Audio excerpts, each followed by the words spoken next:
Get the most out of your pivots at a fraction of the cost of a full panel upgrade. Valley Iconics. Any brand one connected network. Talk to Bob at Circle L Irrigation in Sterling for more information on the Valley Iconics. ID. KSIR. Rush, Floyd Market, Fleming. Rush, Okay, I'll count you off of the billboard.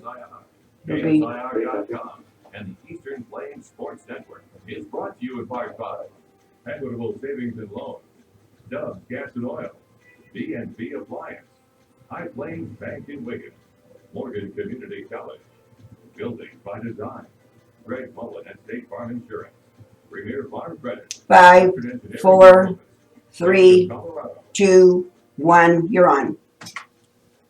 Colorado High School Cities Association Baseball is on 1010 KSIR, KSIR.com, and the Eastern Plains Sports Network. From Jersey, Colorado, the Rush Beaters face the opposing Platte Valley Broncos. Good afternoon, everybody. I'm Paul Thompson, alongside welcome, Dylan. Dylan Cross going to help me in the box today. We're just underway here.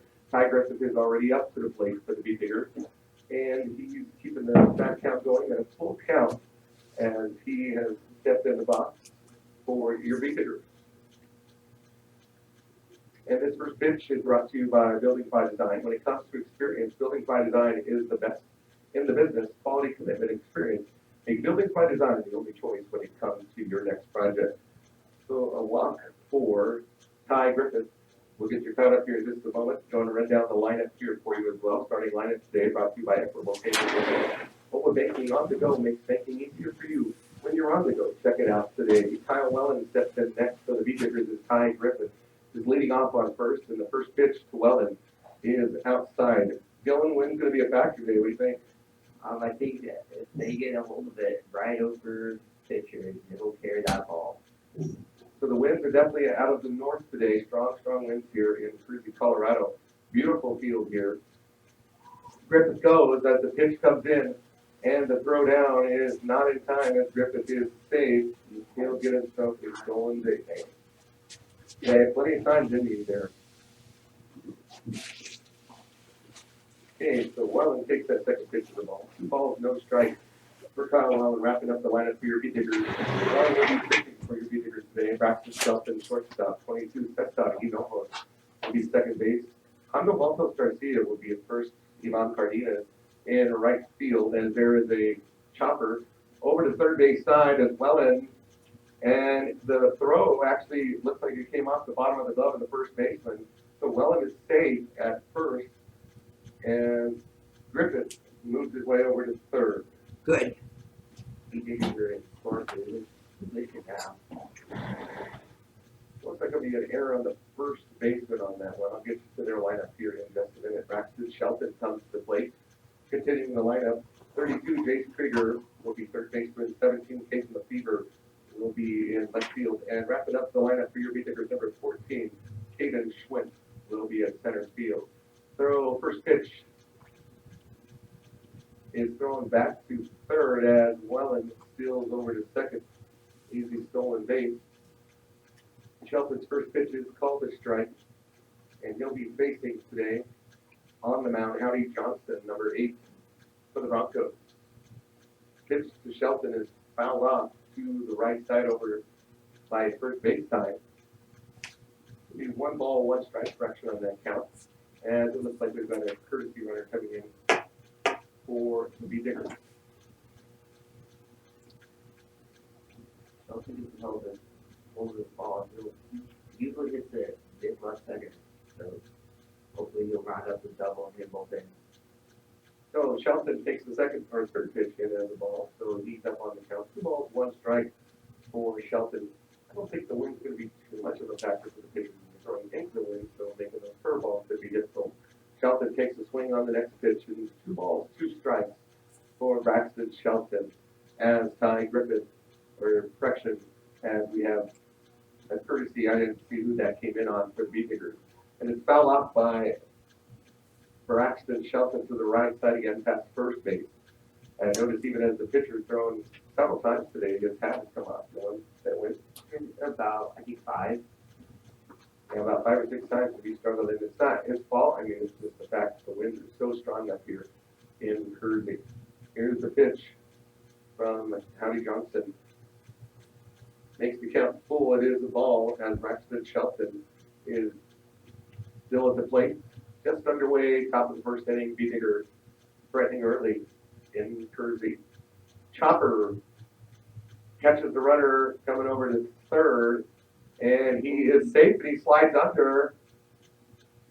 So, a pickle right there. yeah, about had a pickle, so Shelton's going to get on a fielder's choice.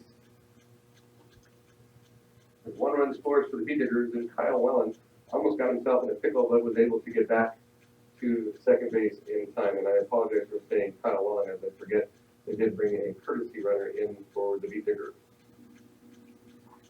Really smart baseman. Yeah. That was a catch.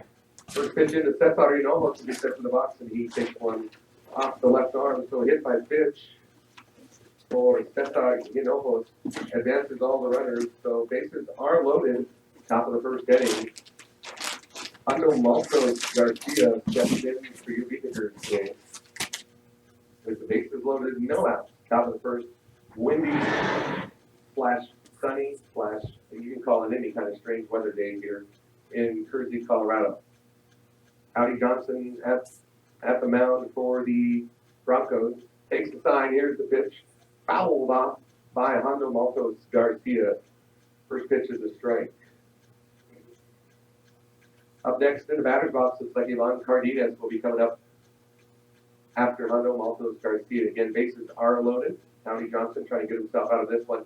Beautiful line drive by Hondo Maltos Garcia. Sends it deep into left field. Bounces off the left fielder as Hondo Maltos is able to get 2 in off his single early here.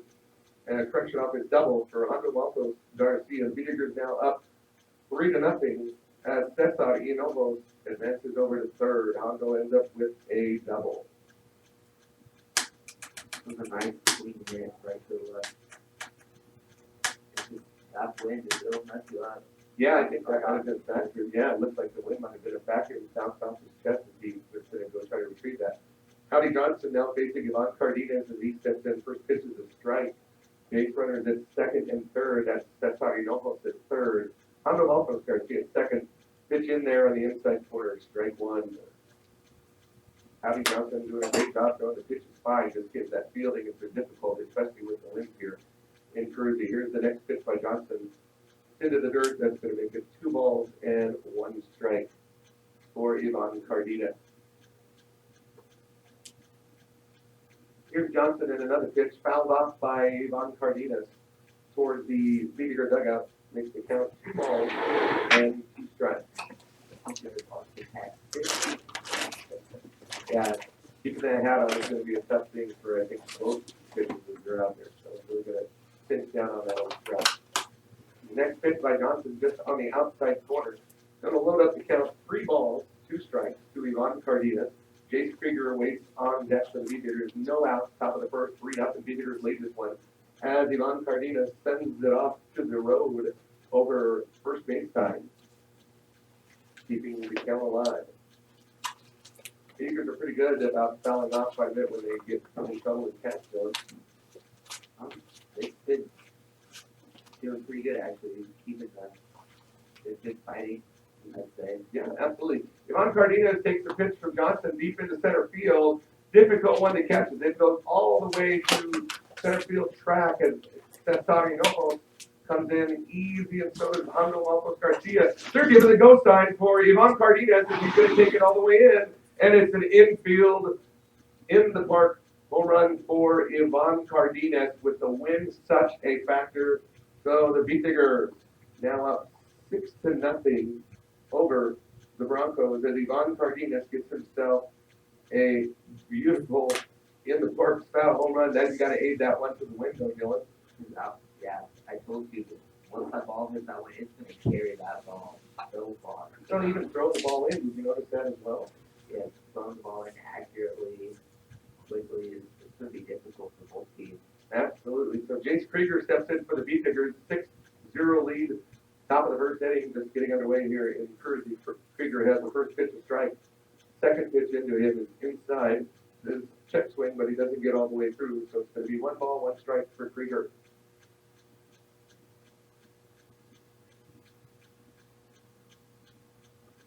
Okay, it's like got a quick meeting here with the coach from Platte Valley with the official. I'm not sure what happened on that one.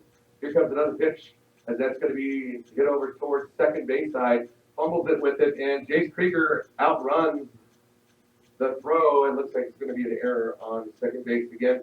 Dylan, it's wind. It's got to be the wind because everything is bouncing. It's just making such awkward bounces from these guys.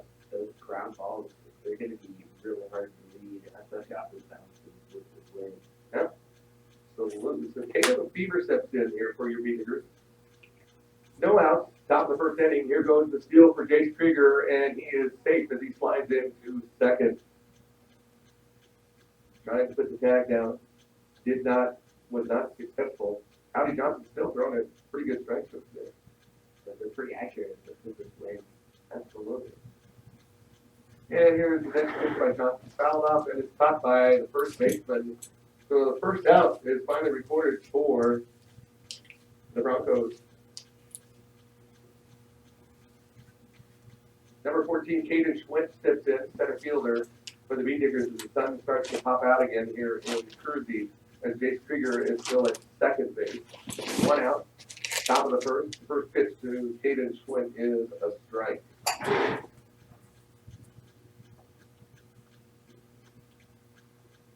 Here comes the next pitch as Johnson steps into it. A high fly ball. The wind is really playing in. That's going to be a beautiful catch by number 2, Avery Valenciano, as he comes in and takes that one. That was an easy fly ball, even though the wind was really helping him quite a bit on that one, huh? Yeah, it is. That was really good communication about it infield, though. So 2 down. We are in the top of the first inning. Beavers lead 6-0 as Krieger still sitting at second. Ty Griffith back up to the plate, and he takes one deep to left field, and it bounces off the fence as Griffith took that pitch quickly and attacked it, and he gets into second with a stand-up double for Ty Griffith. First pitch swing there, Dylan. That was a really clean hit. That was right off the rope, and that thing hit pretty close to the top of that fence in left field. And we discussed earlier, that was what, 3 what? Did we discuss 320? 320, I think is what we said. Yeah, 320.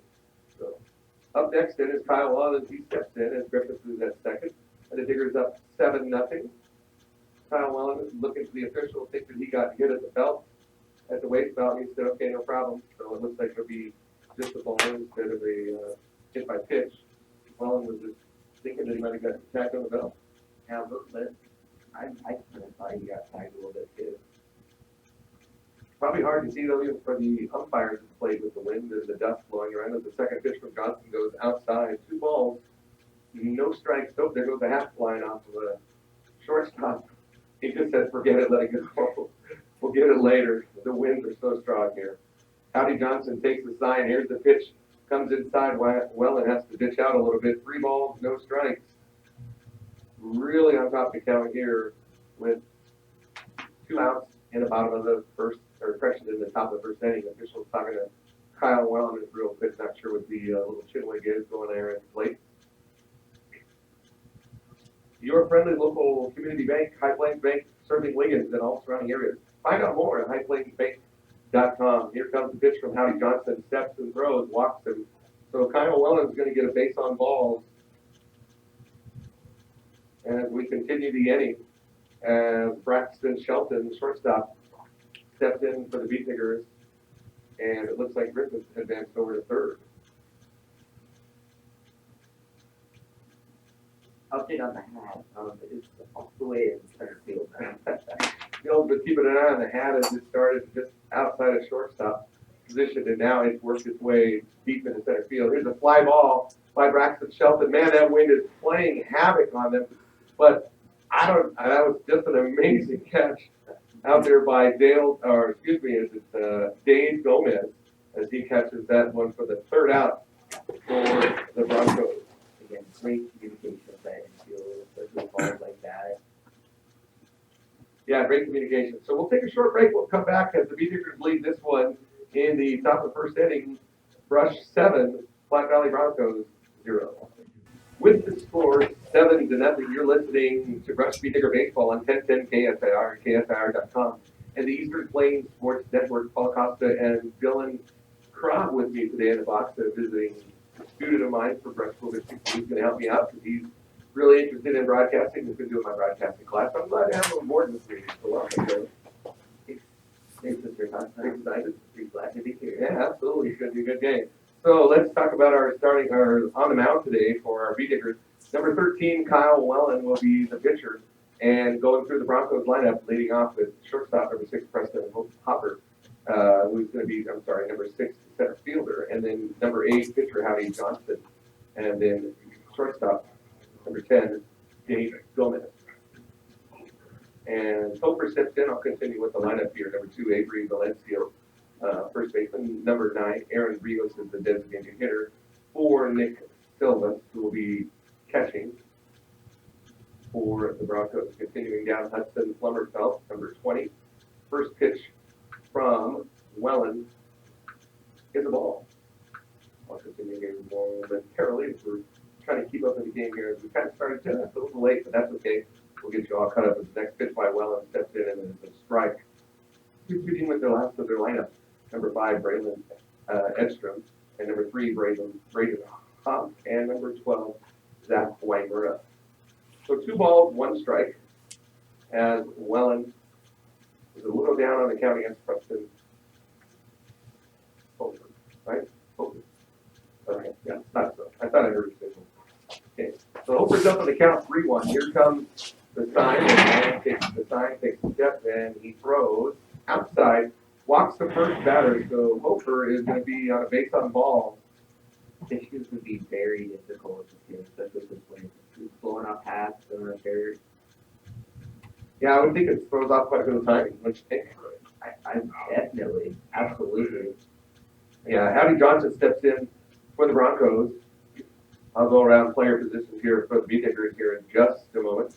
And Howdy Johnson takes the first pitch from well and fouls it off, and the wind just spikes it as it struggles to go over the press box here. I'd like to also mention this first pitch is brought to you again by Buildings by Design. For our Bee Diggers, Buildings by Design is the best in the business. Quality, commitment, and experience make Buildings by Design the only choice when it comes to your next project. Check swing foul for Howdy Johnson. As Wellen is ahead on the count, 0-2. It's actually nice and warm here in the press box, which is great, and no wind in the background, so it makes it so much easier. They have a great setup here in Kersey. Howdy Johnson is the visiting pitcher for the Broncos, and he's facing our pitcher, Kyle Wellen. Takes the sign from Griffith, steps, throws, flies it up. Boy, that thing is just fighting with the wind, and unbelievable catch by Kyle Wellen as he has to crush in as fast as he can and close the distance and make the catch on the third base side. That wind really picks up these balls, no matter where you hit it. And, yeah, I mean, you can just literally watch it, everyone. I wish you could just see our vision. That ball just flies up and it just kind of floats and it moves all over the place. And then it's a very difficult catch for both teams. Communication is going to key for both teams. Up next for the Broncos, number 6, Davey Gomez, as he steps in, a right-handed batter, facing Kyle Wellen as he takes the sign, steps, throws a little bit high, snap throw back to first from Griffith. It's not in time to Maltos Garcia. Maltos Garcia is at first, of course, and at second base for your Bee Diggers today is Cesar Hinojo, and at shortstop, Braxton Shelton, and wrapping up our infield, number 32, Jace Krieger. As Gomez steps in, here's the sign. Wellen takes the pitch and throws just a bit high as Gomez leads the count 2-0. Left fielder, number 17, Caden Lefevre. Center field, number 14, Caden Schwint. And, of course, the hot hand of the right fielder, number 6, Ivan Cardenas. Fly ball up there as it's into center field. Boy, that thing is just fought in the winds, and that was really tough, Dylan, for center fielder Caden Schwint. To be quite honest, I couldn't even see the ball. It was like swerving left and right, take a U-turn. Yeah, that was crazy, but that for everyone to understand, the winds are so severe here that when Caden Schwint went to catch that, he lost it. He couldn't even see it, and that ball actually ended up probably about 10 feet to the left of him. So runners at first and second is Avery Valenciano. First baseman, number 2, steps in for the Broncos. Runners at first and second. First pitch by Welland. A little bit high and inside, ball 1.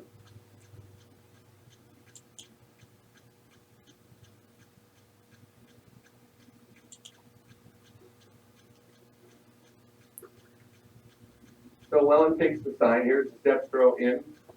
That's also inside, so that's going to make the count 2-0 for Valenciano.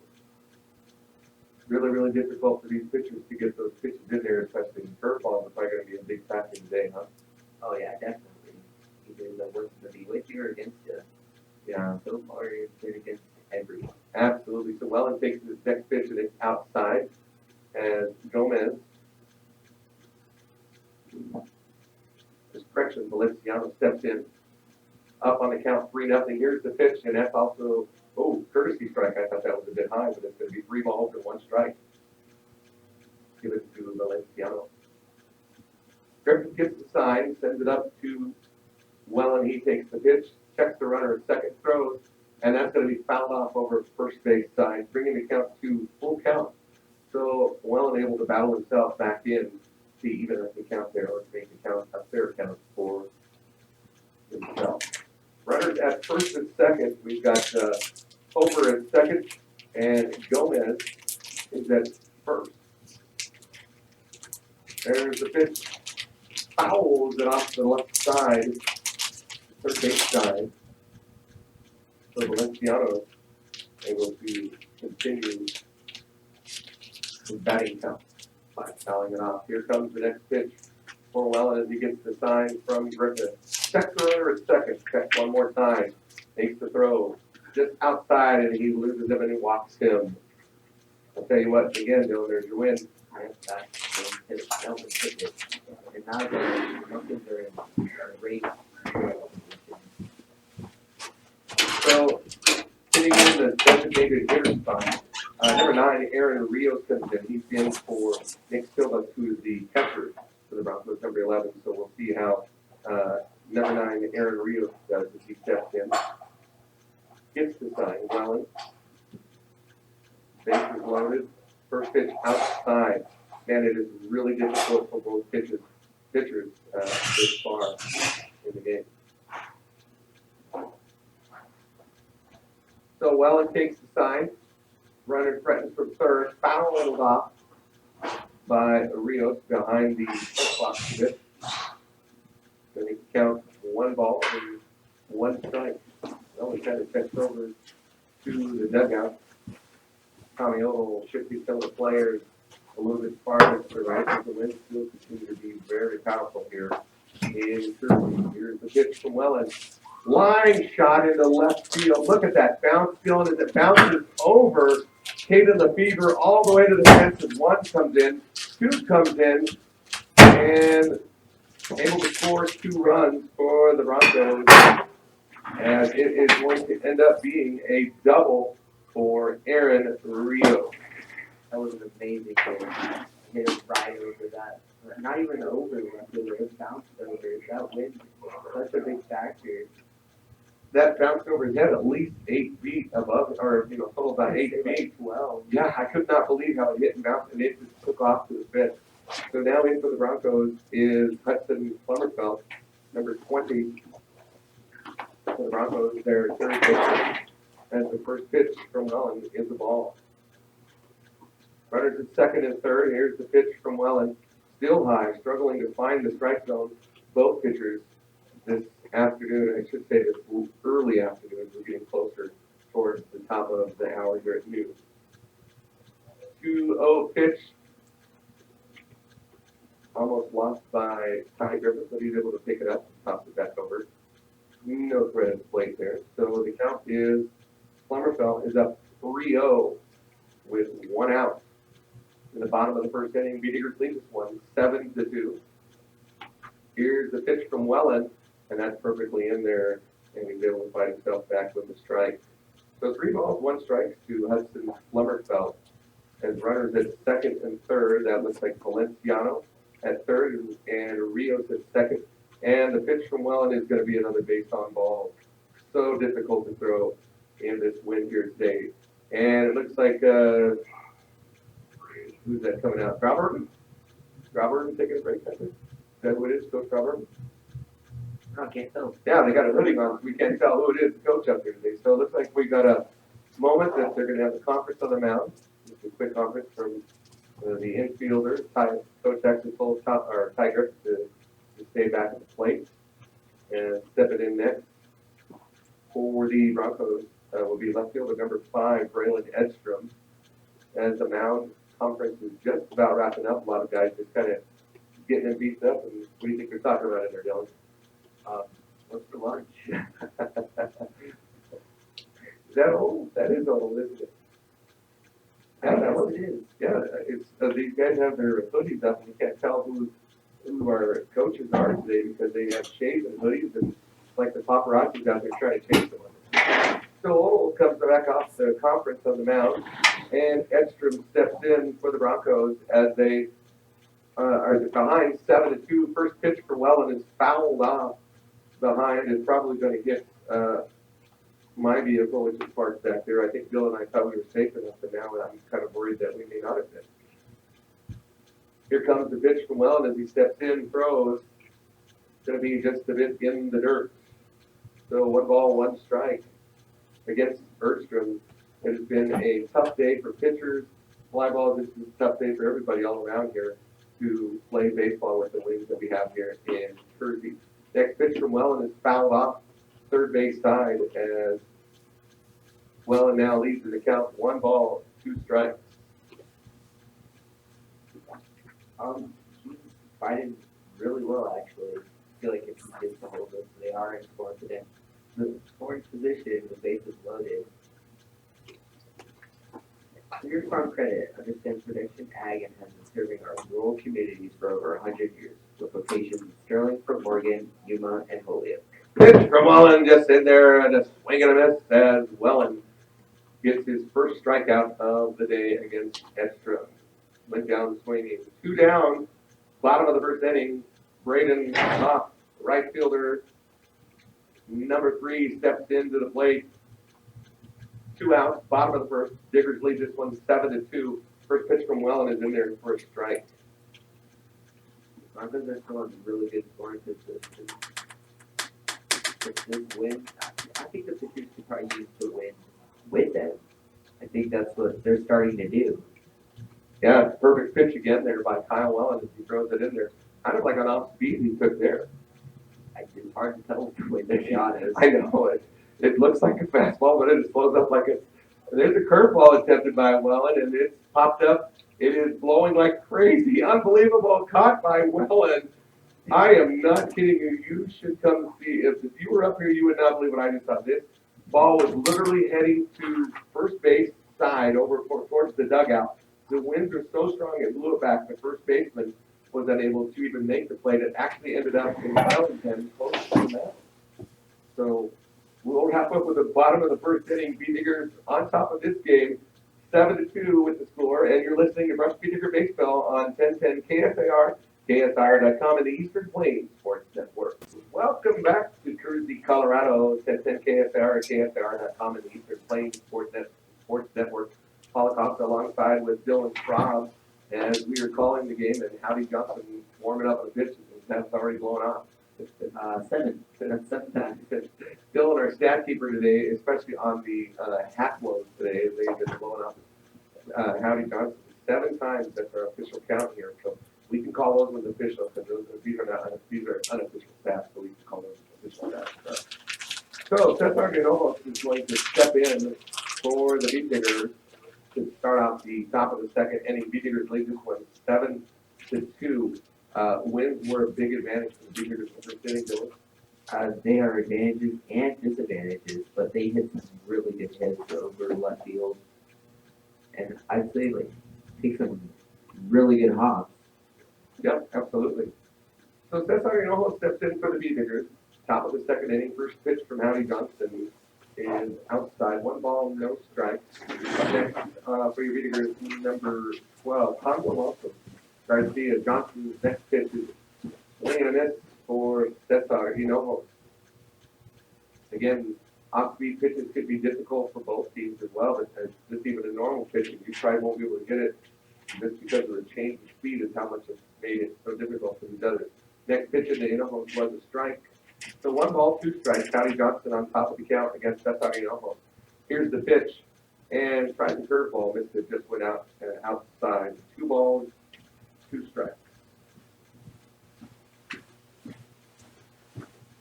No outs. Top of the first, correct, the top of the second inning, first. There's a hit by Cesar Hinojo. Deep into right center field, no one's able to get to it. Cesar is going in sprint mode as he's turning first to second, and he's going to go to third, and almost got the go sign. Oh, I thought Tommy Little gave him the go sign, but Cesar wasn't sure if he should take that or not. But Cesar Hinojo gets in with a triple with the right center field. Dylan. That was an amazing hit. Like, I honestly thought it was going to go like left center. I wish took it. No one knew where it went. It was up against the fence. In no time either. That was an amazing hit. Yeah, I agree with you. So Hondo Marcos Garcia stepped in for the Diggers with Cesar Hinojo at third base. First pitch against Howie Johnson is the ball. Winds are still a factor here. Of course, it's going to be this way all day. I believe we're under a high wind warning out in this area. The second pitch to Hondo Marcos Garcia is a ball. NCC is here to make your dreams become a reality for both traditional and non-traditional students. Check them out today at morgancc.edu.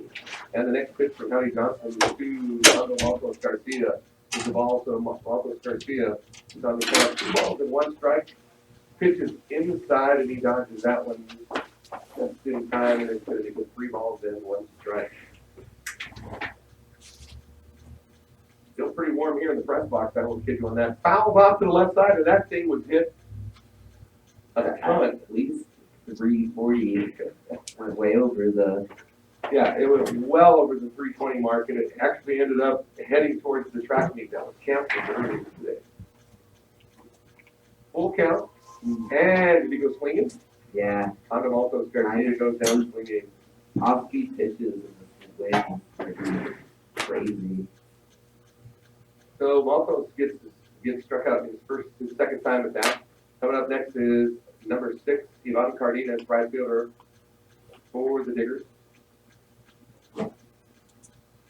It looks like he was hit by pitch. I think so. I think it was in the left corner. It was a very quick pitch that came through. So runners at the corners as Ivan Cardenas shakes it off. Looks like he's fine, no problem. So he's over already at first. And Cesar Hinojo is at third, and Jake Krieger steps in for the B-Diggers with 1 out in the top of the second inning.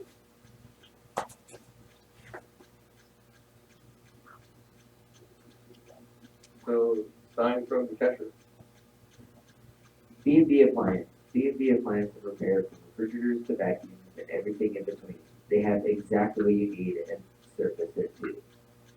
First pitch from Johnson into Krieger, and a beautiful throw by Nick Silvas, but not in time as Ivan Cardenas gets a stolen base. Right underneath that ball. Yeah, it was a real good throw. I thought it was going to be really close, but he did just barely get under. So Krieger steps back in the box. Next pitch from Johnson is a ball. So we got 1 ball, 1 strike. Last time up, Krieger was able to get on first with an error by the second baseman, and Krieger hits this one into right, blooper into right center field, as Hinojo easily comes in, and here comes Ivan Cardenas. No throw at home as Cardenas turns in as well. So 2-run single for Jace Krieger on the blooper to right field. Honestly thought that was on the second base. Went took it again. It gets me every time. But taking in those, hitting both those players, that's a really good advantage for the B-Diggers right now. So Kevin Lefevre steps in for the Diggers. with 1 out, a threat by Jason Krieger from first, but doesn't finish this deal as the first pitch is outside. Howdy Johnson gets the sign, throws in, and a snap throw back to first for Silvis, who's not in time. And his hat is off on vacation again. Number 8. And it matches his hat, his number on his jersey, 8 for 8, right? 8 for 8. 8 for 8 for Howdy Johnson, 4 DBs down the shovel with that hat. So, 2 balls, no strikes. Howdy Johnson gets the sign, and the pitch is in there for a strike against Caden Lefevre, 2-1. Now the count with only 1 runner on the base after Krieger was able to clear off the other 2. Diggers lead this one 9-2. Top of the second inning. Krieger goes, fouls it up over the press box just behind us. And His car is in danger. my car is in a lot of trouble today. And I'm never going to let you pick the parking spot again. Maybe I didn't have to, but we'll say it again. Next pitch from Johnson is fouled out by Lefevre. So Lefevre able to keep himself in the box with 2 balls, 2 strikes. Top of the second inning, Diggers lead this one 9-2. And here's the pitch by Johnson, just a bit high and inside. And now it's a full count for Caden Lefevre. Jake Krieger at first takes a little bit of a lead, a little bit bigger lead. As he steps, Johnson throws. Krieger takes an easy steal. I don't know if there was a hesitation or what, but it was a called strike on Caden Lefevre.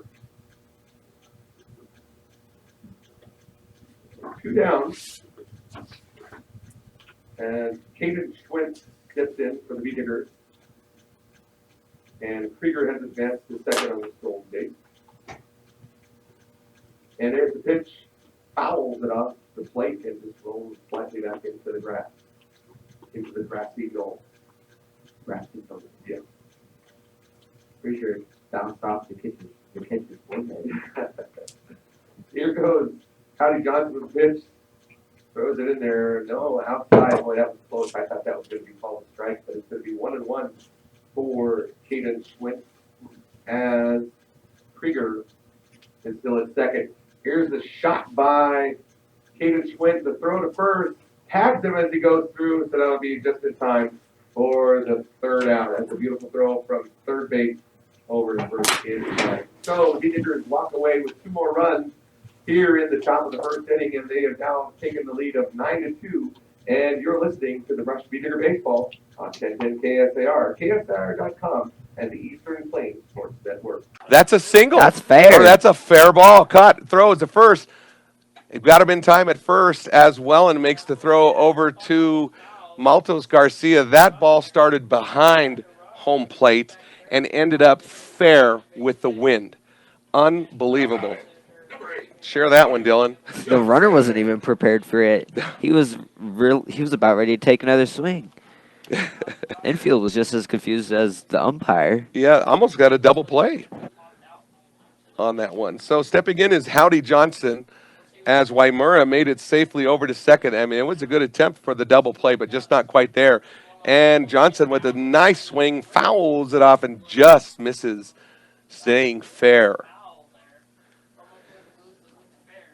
So no balls, 1 strike against Howdy Johnson, as I cannot believe the wind here in Kersey. I mean, I'm not going to kid you folks. That thing was heading to the backstop here, fence, and it literally blew back and lands in fair territory.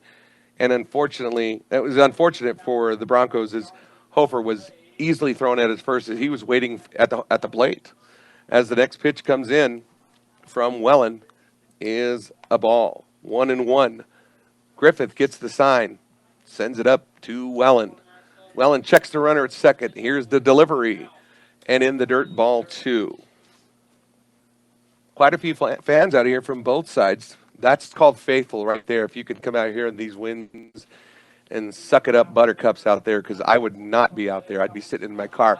Here's a pop-up that's headed toward – that could have probably been foul in any other game, but that is ended up caught by Kyle Wellen at the mound as it lands right at him. But I'm literally, again, Dylan, there's one of those shots that Should have been foul, and it ends up popping fair. That should have gone way outside foul line, and it ended up right on top of the mound. The winds are insane here. So Davey Gomez steps in with 2 down. Bottom of the second inning. 9-2. Our Diggers lead this one over the Broncos. Waimura still at second. Wellen checks the runner. Here's the delivery. Curveball in there. Strike one. That was a beautiful curve. Throwing it with the wind, that helped him out a lot that time.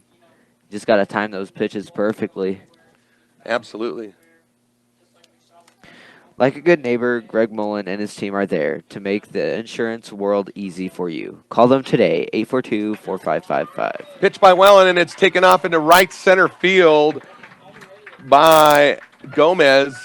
Beautiful deep center field hit, right center, and they're still trying to retrieve that ball as Gomez takes it into third. They give him the sign to take it all the way, and it's an in the park home run for Davey Gomez as he cleans the plate off as Waimura is able to score, and Gomez.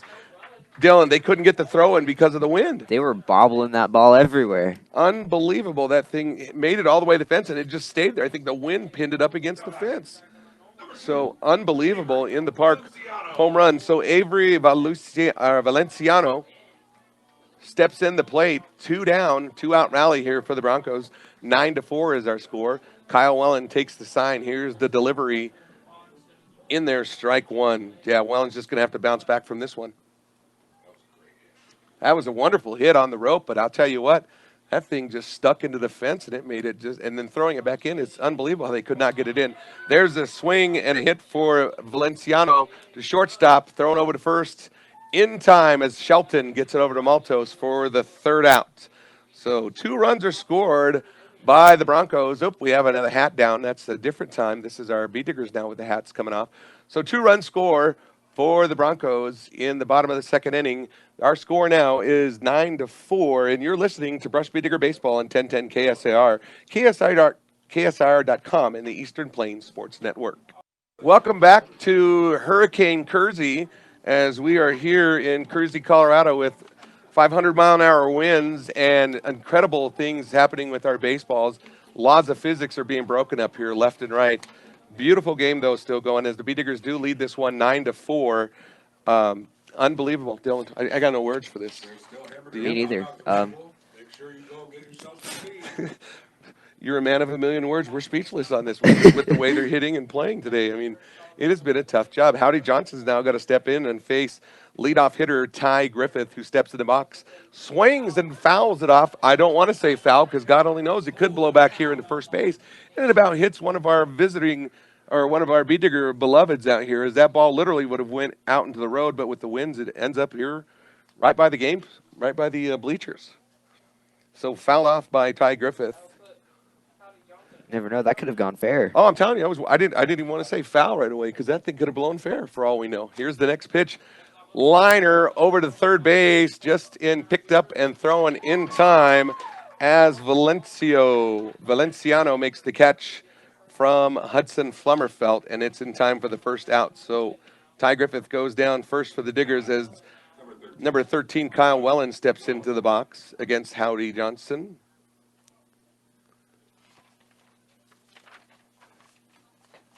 As the Diggers lead 9-4, here's the first pitch from Howdy Johnson. Tried for the inside corner, is the ball. Kyle Wellen steps back in as Silvis sends the sign. There's the pitch. Grounder, oh my goodness, bounces oddly, and it is going to be an error on the shortstop, which was Gomez, and it's going to be a error, reach on base there for Kyle Wellen on the error at shortstop. And that, again, wind. He's breaking out dance moves trying to get the ball. Yeah, I could not believe it. the way it bounced high, low, it's so incredible. You never know. Right, absolutely. Here goes a steal for Wellen as he goes to second, and he got him. Beautiful throw by Nick Silvis, and he got it in time as Wellen is taken out at second. That's a beautiful throw again from Silvis over in time to number 10, Davey Gomez, who covered second. He's been making those throws all day. And you know what? That one was just perfect timing with the wind. Next pitch to Shelton Fair. as it's fouled off, and now it's turned in fair, and it's going to be landing in right field. So Braxton Shelton is at first with 2 outs. Number 22, Cesar Hinojos, steps in the box, and Braxton's single started foul and landed fair, right? Would you agree with me? I completely agree with you. Shelton threatens at first. No go back. Silvas checks him, but no throw. As the count is 1-0 for Cesar Hinojos. Oops. Howdy Johnson had a big gust come right in his face, and he had to step off the mound for just a moment. Took a yummy mouthful of dirt right there. Yeah, some dirt claw. I don't know what you call those. There it goes. Single or a shot for Cesar Hinojos, and picked up by the shortstop Gomez, and throws it over to first in time to Valenciano for the 3rd out. So no run scored this time for the Beat Diggers in the bottom or top of the 3rd inning, but the score still remains the same, 9-4. You're listening to Beat Diggers Baseball on 1010 KSIR, KSIR.com, and the Eastern Plains Sports Network. You're listening to Brush Beat Digger Baseball, 1010 KSIR, KSIR.com, and the Eastern Plains Sports Network. Bottom of the 3rd inning as number 9, Aaron Rios, steps in for the Broncos, facing Kyle Wellen for the 2nd time today. First pitch is in on the outside corner as a strike.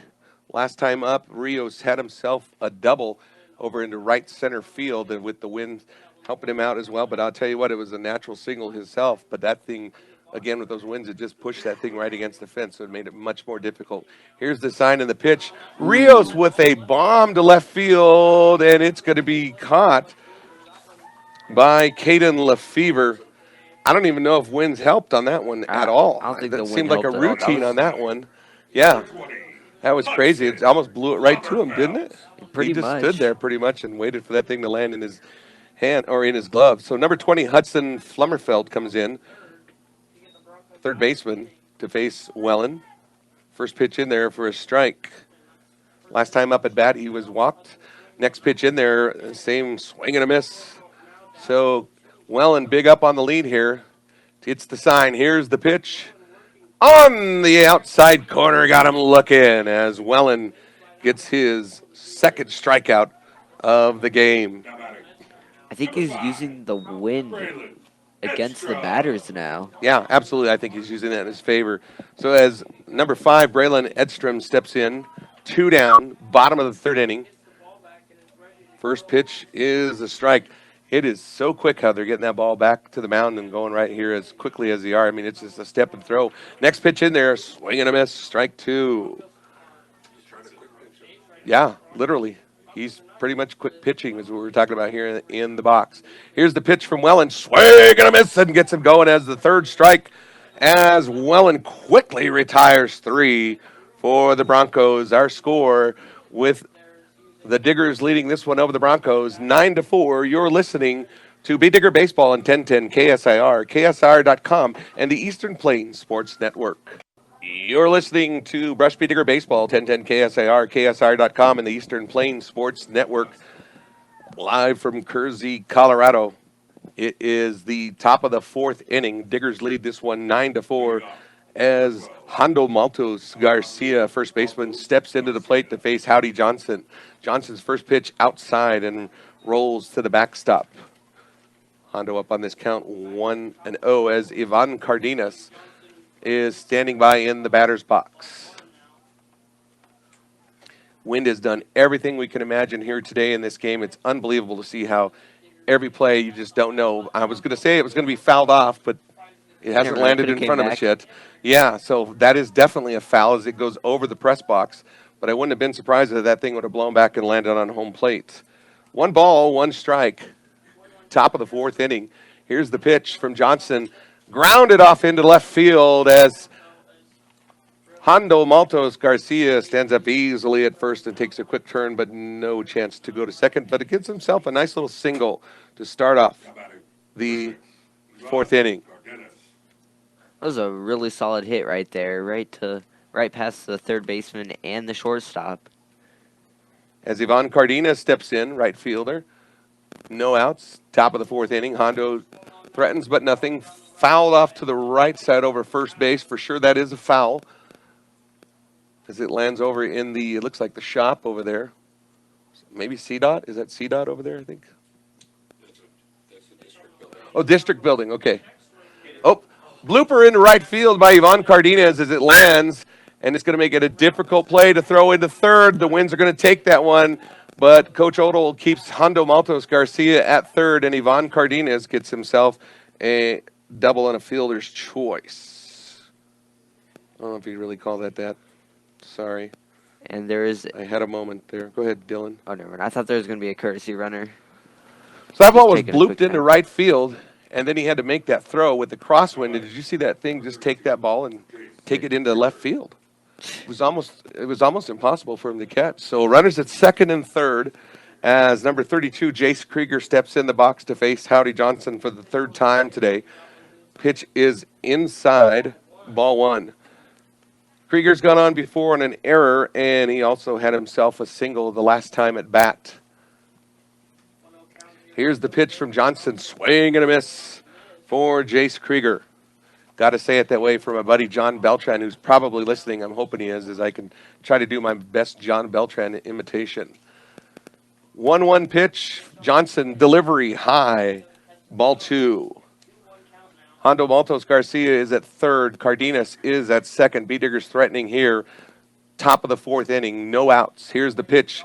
Chopper up towards second base, and that's going to be an easy throw over to first. I shouldn't say easy with the way the wind is going, but it's able to score Hondo Maltos Garcia as Jace Krieger is retired from second baseman Zach Waimura. Number 17, Caden. No difficulties on the win on that one, huh? Surprisingly, I was watching the birds trying to fly against the wind. So Caden Lefevre steps in. It's like one of those squirrel moments you might have had there. Oh, Caden- watching the birds? Up, we got a conference at the mound here, so we'll see. Looks like we might have a pitching change here. I'm not for sure. Looking to see on the lineup. There is a little short conference on the mound, so we'll pay some bills here real quick. Some scripts here. Fill up your cooler and gas up at your car at Stubbs Gas and Oil. Easy and convenient, which makes them only stop you need to make your way on the big game.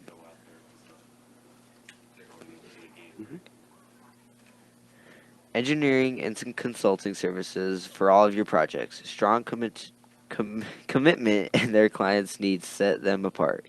Get your project started the right way. The Western Engineering Consultants.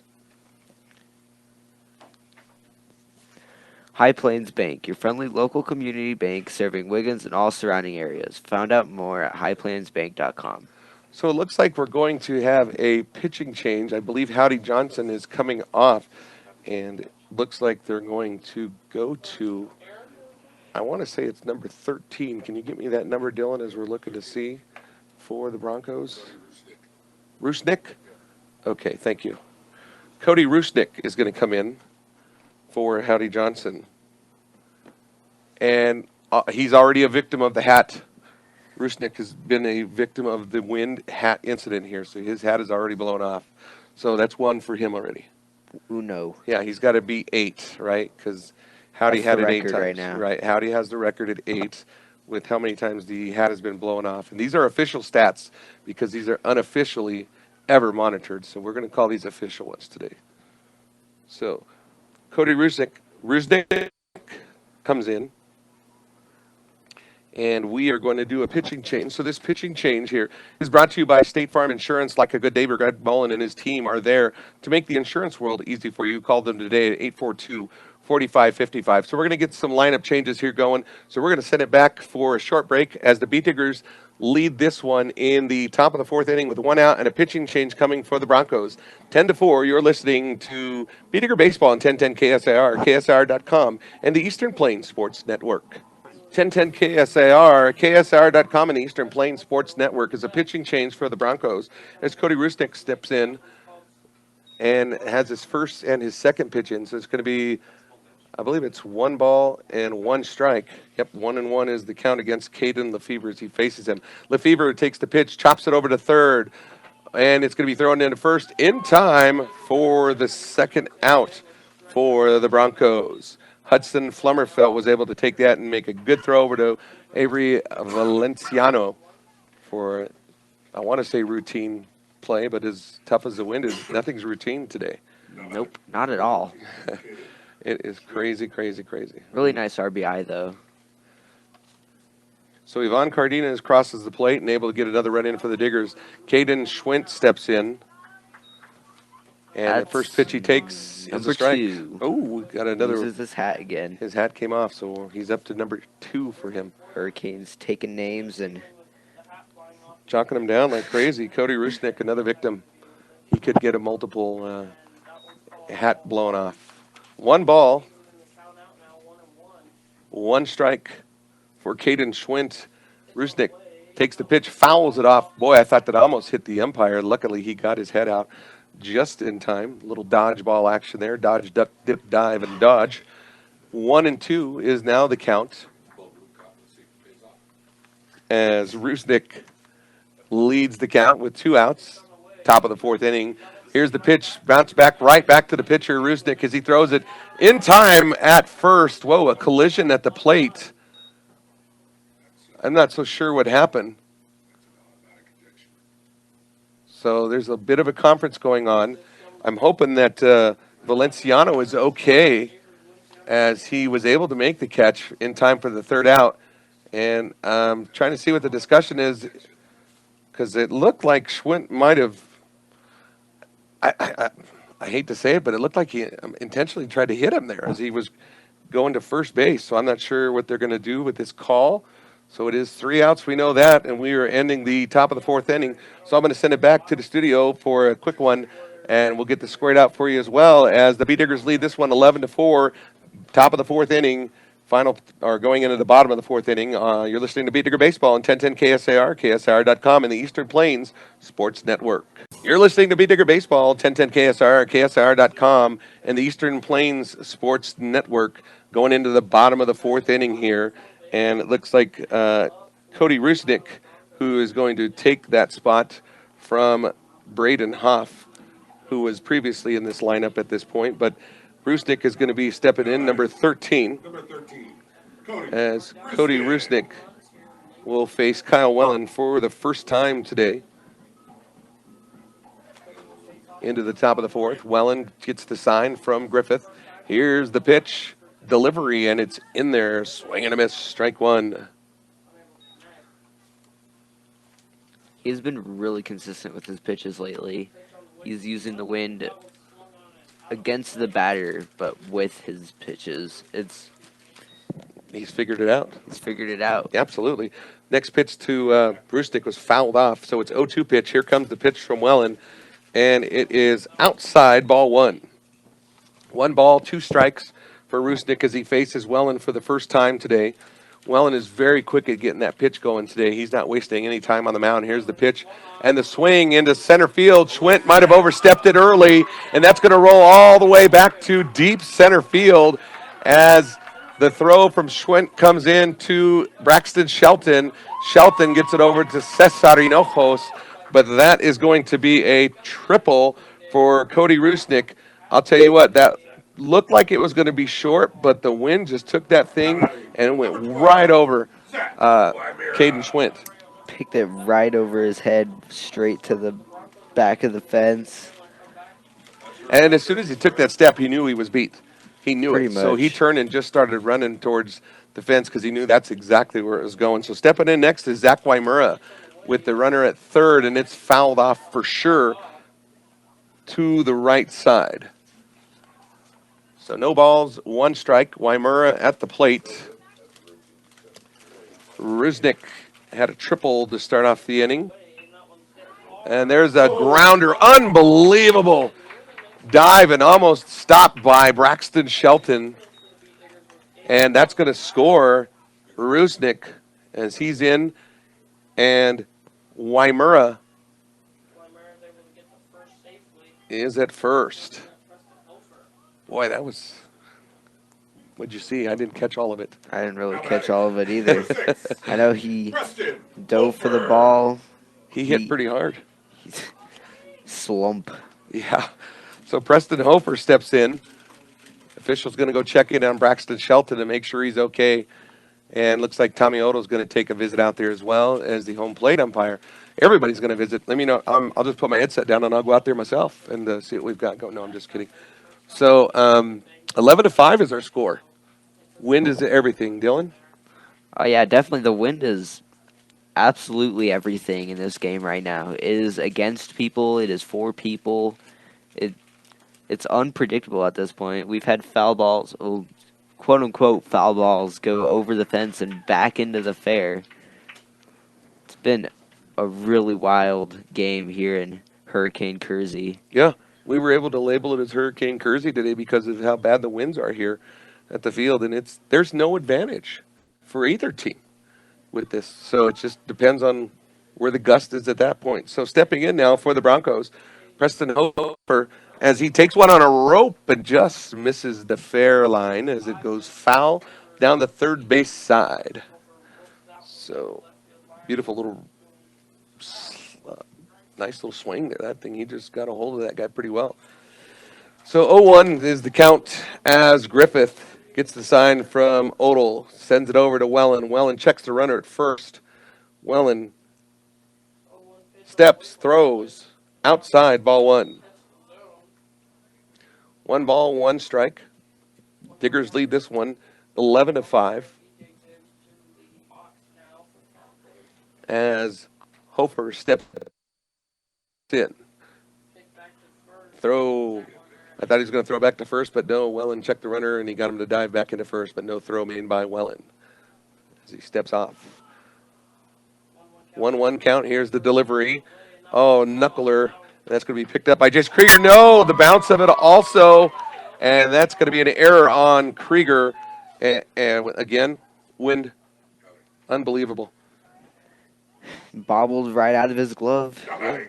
Yeah. And it's been both teams, too. Both teams have had troubles fielding the ball with the wind. Grounded it up in their chest. Yeah. It's just so unpredictable. Strange. So strange. I have never witnessed anything like this in all my years of watching baseball. So Howdy Johnson steps in, threatens the bunt. And I thought it was a foul ball. Could have been fair for all we So know. Ty Griffith is asking that he caught I think Ty was saying he caught the bunt and then he threw it back to second for the double play, but Tommy Odell's coming out. And no, not much of a discussion there. So I think it's just going to be listed as a foul ball. Not sure. He squared up to bunt it.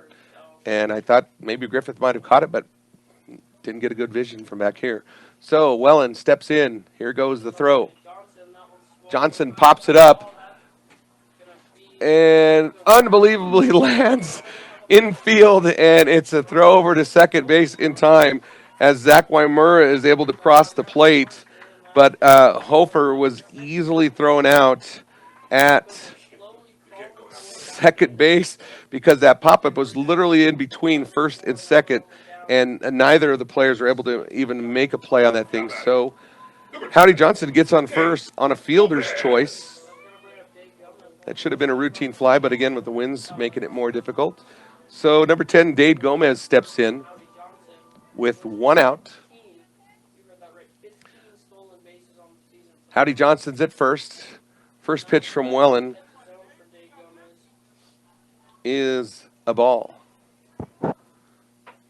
So I guess you'd score that 4-6-4 on a fly ball. That's strange. Here's Wellen's next delivery, and that's also going to be outside ball 2. So Wellen falls behind on Davey Gomez here in the bottom of the 4th inning. Score is now 11-6 after Wymura crossed the plate just a few moments ago. Howdy Johnson takes the lead at first. Here's the pitch just a bit inside, almost caught him on the arm. And that is going to make it a 3-0 count for Nick Wellen, or Kyle Wellen. See, I'm so used to Nick Wellen, his brother. I've done that multiple times this year. So Kyle Wellen takes the sign. Here's the pitch, and it's going to be in the dirt, base on balls. 4 straight pitches was able to walk Davey Gomez. So runners now are at first and second. Threatening again are the Broncos. As number 2, Avery Valenciano steps in. Tommy Odell, it looks like he's going to do a pitching change. So we are going to have a pitching change. And we will find out more for you who that is. But this pitching change is brought to you by State Farm Insurance. Like a good neighbor, Greg Mullen and his team are there to make the insurance world easy for you. Call them today at 842-4555. It looks like Jace Krieger will be stepping in for Wellen, so we're going to send it back for a short break as the Bee Diggers lead this one in the bottom of the 4th inning. And you're listening to Bee Digger Baseball on 1010 KSAR, KSIR.com, and the Eastern Plains Sports Network. Rush Bee Digger Baseball on 1010 KSAR, KSIR.com, and the Eastern Plains Sports Network as Jace Krieger steps in for Kyle Wellen after he pitched 4 1/3 innings for the Bee Diggers. And I meant 4, I meant 3 1/3 inning. My apologies on that one. First pitch for Krieger is a ball as he throws against Avery Valenciano. Next pitch by Krieger is a ball. 2 balls and no strikes. As I was watching during warm-ups, and it's been still tough. Even Krieger, who throws consistently on strikes, he just fires them right in there. He's also having troubles finding the plate. Next pitch by Krieger is a ball. 3-0 against Valenciano. Again, got to use that wind, Dylan. Yeah, no kidding. That wind, it's a really big factor in this game, like we've been saying all day. That's the headline of this whole story. Next pitch by Krieger is high, so I'm sorry. My apologies. It was a 2-0 was the count, or excuse me, 2-1. Now it's 3-1 is the count. Here's the pitch by Krieger, fouled it off by Valenciano. So Krieger's able to battle himself back in, full count. Diggers lead this one 11-6 in one of the strangest baseball games I have ever witnessed, called, or whatever you want to call it, here at Hurricane Kersey. Phenomenal wins here. It's just unbelievable to say what we have witnessed today, from foul balls coming back into fair territory. I'm talking behind the plate and back into fair territory. So Griffith gives a sign to Krieger. Here's the pitch outside. Ball, runners are already going anyway, and that's a base on ball. So it's going to be really difficult for him to figure out now, because Wellen was starting to get it. But again, you said that they have to figure out the winds to play these pitches. Or just time it perfectly, in between these big gusts of wind in Hurricane Kersey. So stepping in next is number 9, Aaron Rios. 1 down, bottom of the 4th inning. First pitch from Krieger, still not in there. 5 consecutive balls I said that incorrectly. 3 consecutive balls now for Krieger. Sign from Griffith. Here's the pitch. And that's high also. 2 balls, no strikes for Rios. As he stepped in because Nick Sims was catching earlier, but he has now taken over that spot. And the next pitch still missed. Krieger's been struggling to find the strike zone again. It's so difficult to do it with this wind. Krieger takes the sign. Here's the pitch. Bases loaded. Swing and a miss for Rios as he went for the money ball. Not there. So 3 balls, 1 strikes. Bases loaded. Bottom of the 5th inning. Here's the pitch. Swing and a miss again. So Krieger finally starting to get the rhythm going for himself. And he has got himself back into the count. 3-2 as Rios steps in. Here's the sign. The pitch from Krieger. Got him swinging on that one. And that's going to be out number 2. Beautiful job by Krieger to fight back in on that.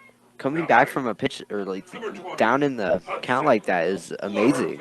Especially with the Broncos and bases loaded with 1 out. Now 2 outs. Yeah, so 2 down now as Hudson Flummerfeldt steps in for the Broncos. And Krieger, beautiful pitch on the outside corner is called. So Krieger has thrown 4 consecutive strikes now that he's starting to get his rhythm. Here's the pitch by Krieger, just a bit outside on that one. So it's going to be 1 ball, 1 strike. Bases loaded, 2 outs. Broncos trying to capitalize on the runners they've got on all 3 bases as Flummerfeldt steps in. There's a pop-up. Oh, my goodness.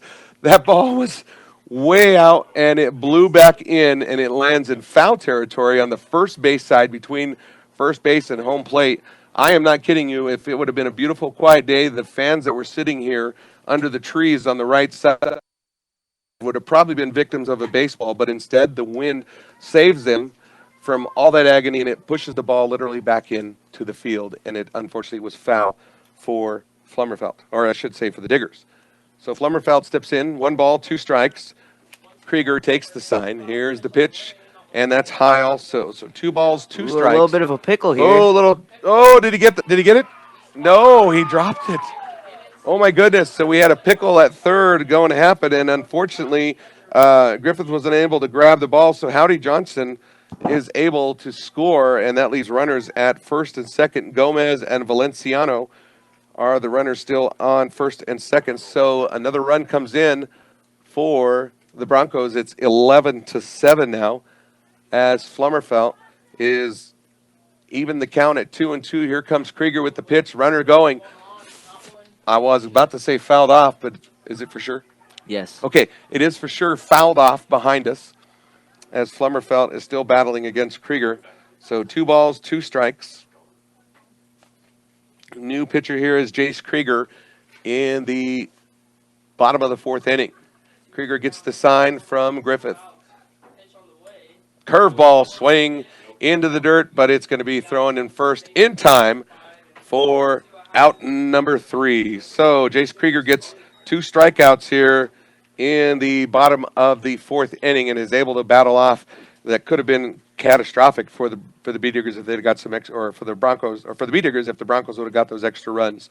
So our score is 11-7, and you're listening to Brush Bee Digger Baseball on 1010KSIR, KSIR.com, and the Eastern Plains Sports Network. Bee Digger Baseball on 1010KSIR, KSIR.com, and the Eastern Plains Sports Network. Coming to you again from Kersey, Colorado. It is kind of sunny, then sunny, not sunny. We don't know what the temperature is even outside, because here in the box, it is a balmy 70 degrees here as we're enjoying the nice temperatures in our area. But unfortunately, outside with the high winds blowing, it's made it very cold and difficult.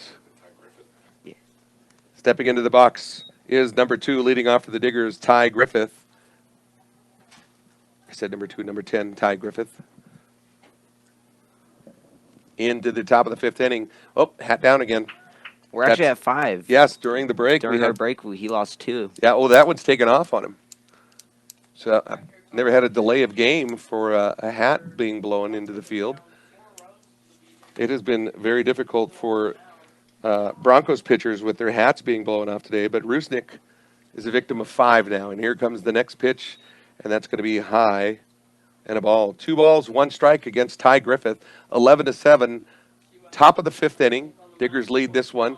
Rusnick's pitch delivery, it's chopped by Griffith. That's going to be tough to play because of the wind. The throw to first, not in time, as Griffith outruns that one, and it's going to be a single. Boy, that's any day of the week, that's routine, easy throw over there. But I'll tell you what, the wind has made it so difficult to make those throws across the field with that crosswind as well. And accurately.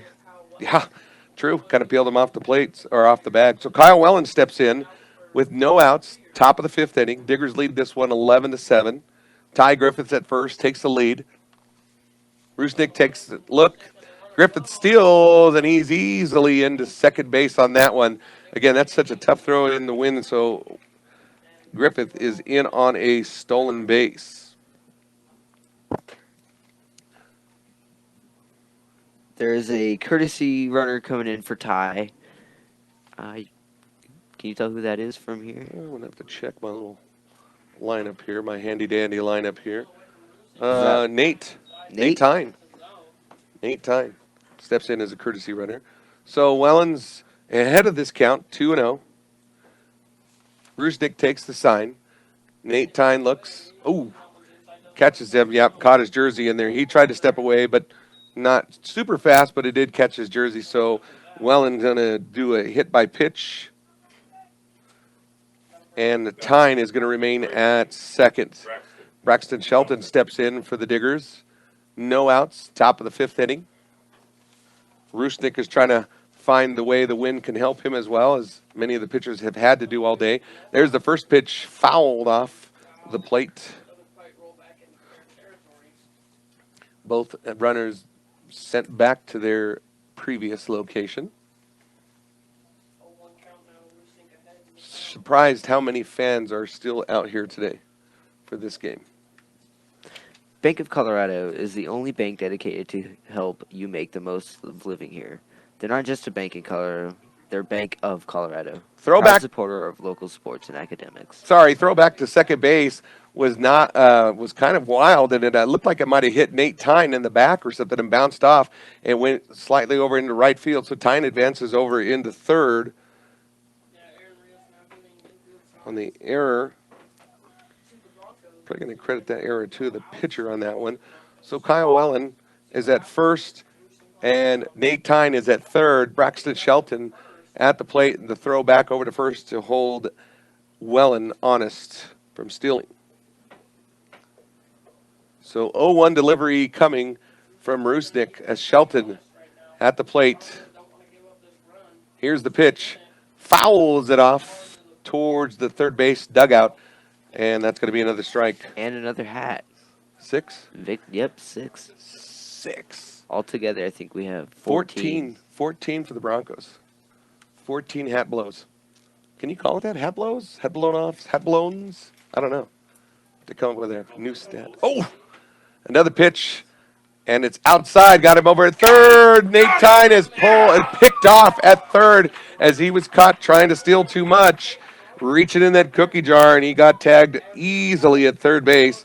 So the throw from the catcher, Rios, to get the first out. So Welland is at second safely, and Shelton is up on the count 1-2 as Nate Tyne was picked off at third. Here's the pitch, fouled off deep into left field, far off third base side there. So Braxton still down on the count, 1 ball, 2 strikes.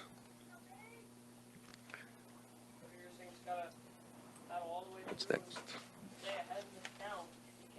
Shelton steps in. Still lots of wind going on here. Checks Welland at first. Oh, hits him with the pitch. Unfortunately, he's going to be hit by the pitch. There was nothing Welland could do on, or Shelton could do on that one. And another hat down. That's 7. That's 8, actually. Actually 8. Oh yeah, that was the pickoff, huh? Mm-hmm. During the pickoff, his hat came off. So he is now tied Howdy Johnson with 8 hat blowns. 16 total. Wow. 16 big stat ones. you'd never think you would call in a baseball game. So Cesar. Oh, 9. No, even before he threw. He gives his hat up. just gave up. He just gave up on his hat. I don't know if official calls timeout. So now Rusnick is the victim of the most hat blowns off today. He's at 9.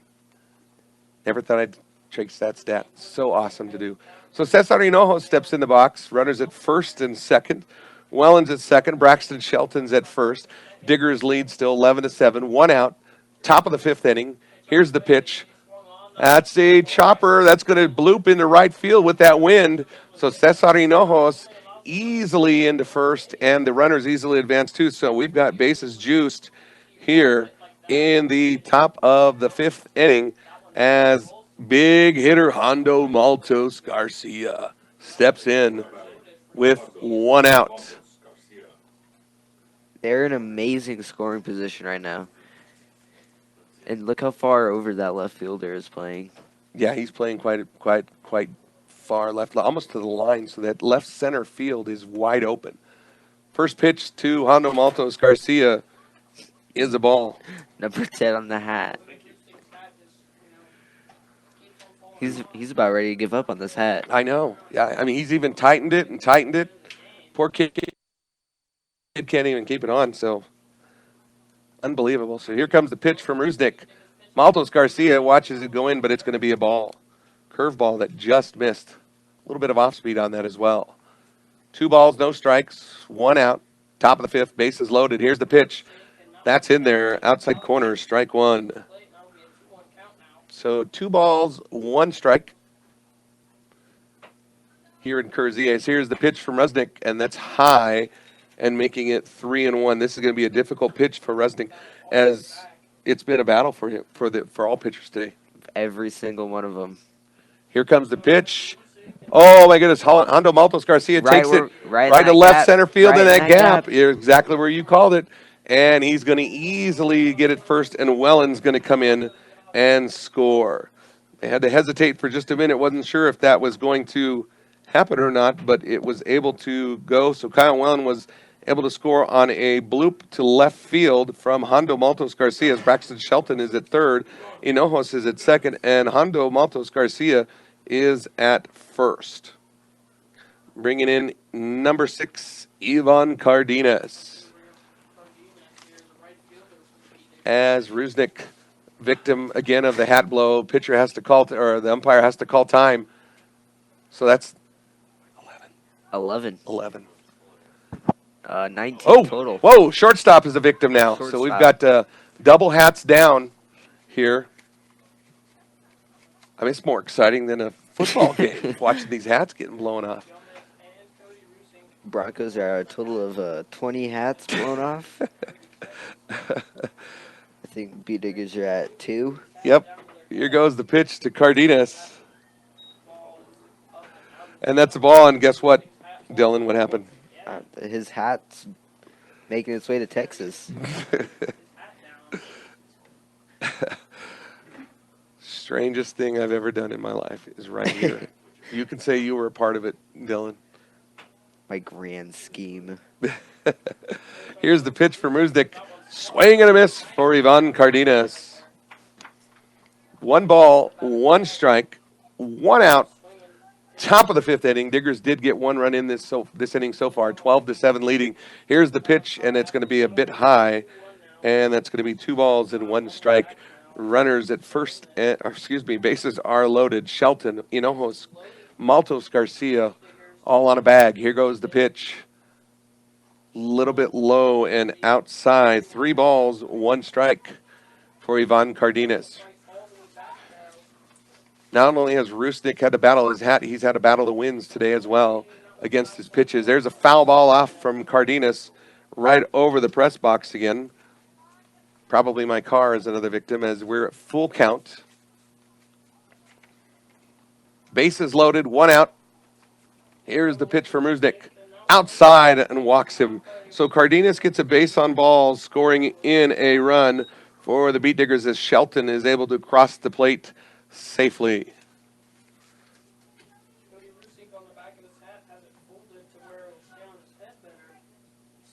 So that's going to bring up Jace Krieger. And looks like there's going to be a short visit at the mound here. So we'll see what we've got.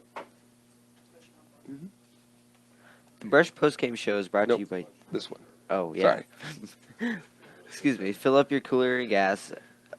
Fill up your cooler and gas up at your Stubbs Gas and Oil. Easy and convenient, which makes the only stop you need on your way to the big game. Yeah. So,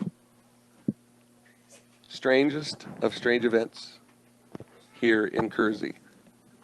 With the winds just disastrous for both teams. I mean, I would love to have seen this game played in a, with no winds and just to see how these teams would have done. Yeah, because these errors, you hate to call them errors, but they are because of the way that it's hurting them. But this wind is really creating so much havoc for these players today. So as the mound is wrapping up with the coach from the Broncos, as he had, it looks like we might have a pitching change here, I believe. Is that correct, number 6? Okay.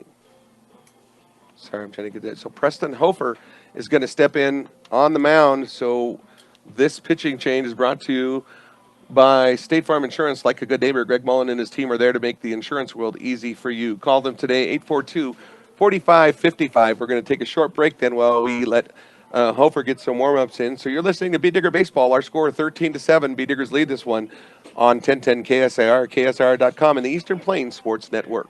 Beat Digger Baseball, 1010 KSIR, KSR.com, and the Eastern Plains Sports Network, as we'll call it a day for Cody Resnick, as we have made a change here for the Broncos, as Preston Hofer steps in, number 6 for the Broncos, Platte Valley Broncos. on the mound, Preston Hofer.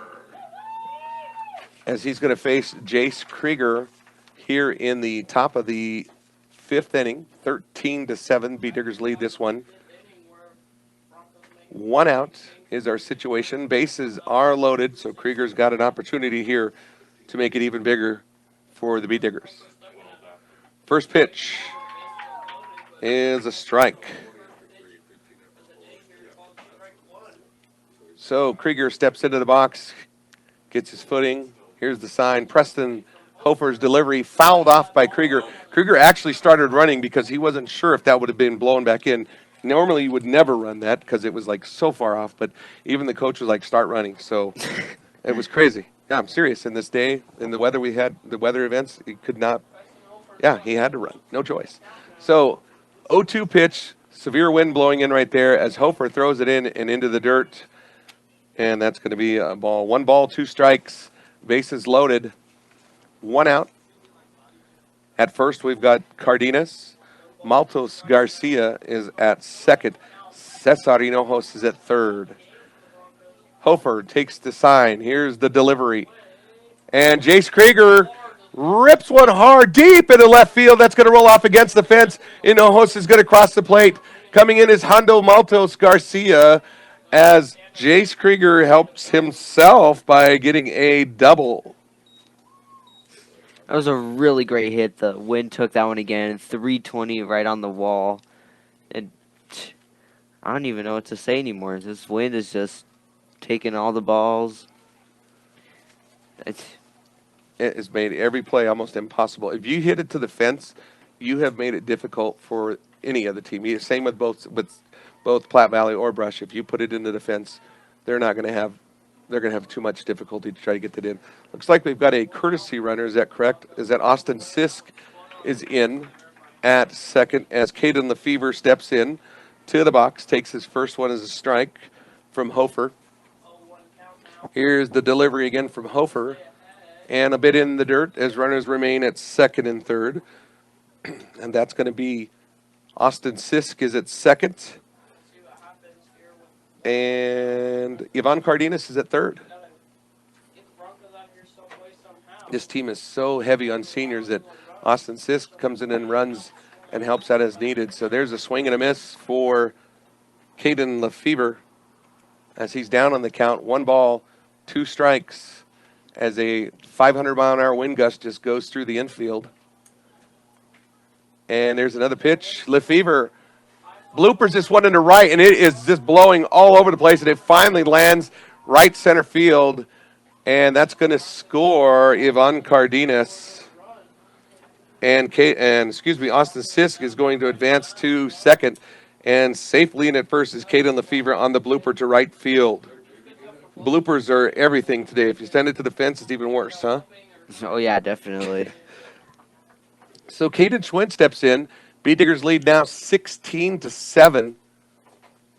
As it seems like the winds have picked up even more as we're out here in Kersey. And Hofer throws it back to first base to keep Caden Lefevre honest as he's able to get back in time. 1 out. Top of the 5th. Beat Diggers able to bring 5 across on this half of the inning as Caden Schwint steps in. Here's the delivery by Hofer. Outside, bounces away from Rios, but he's able to keep it close enough to him. But Lefevre is able to get at second base.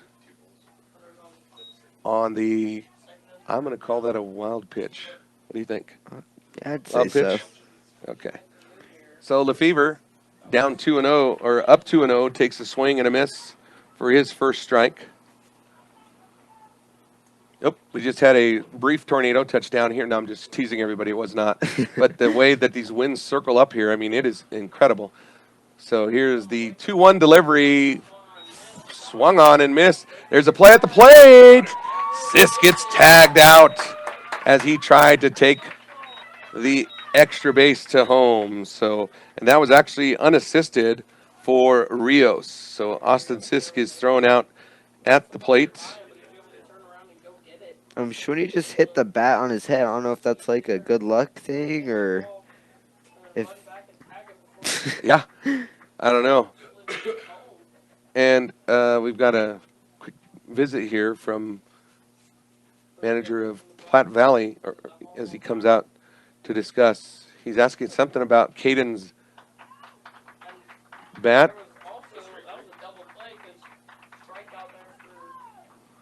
He was trying to confirm, was it a strikeout or not? I had 2 strikes on him. Trying to see if that's a double play.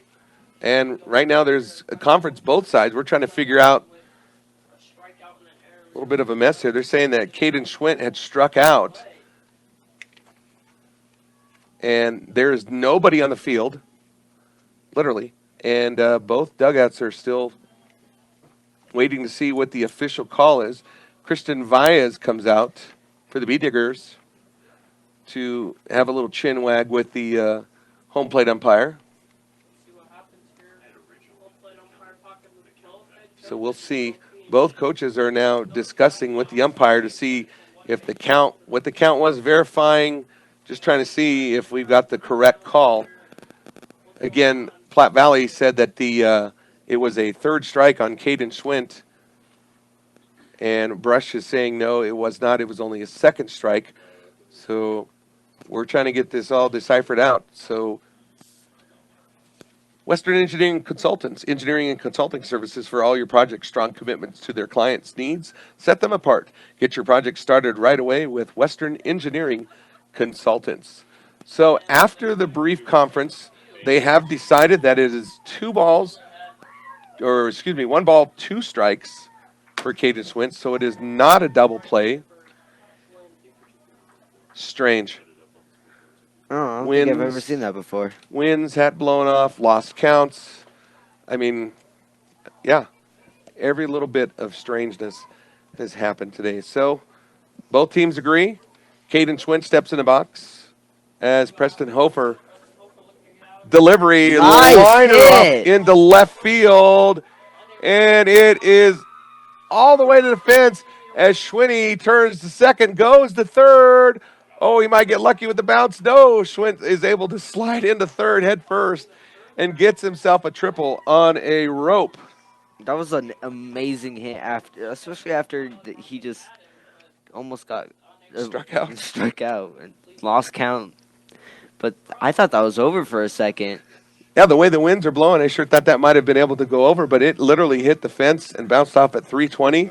So Schwint is safe at third on the triple, 17-7. I'm trying to make sure on that score.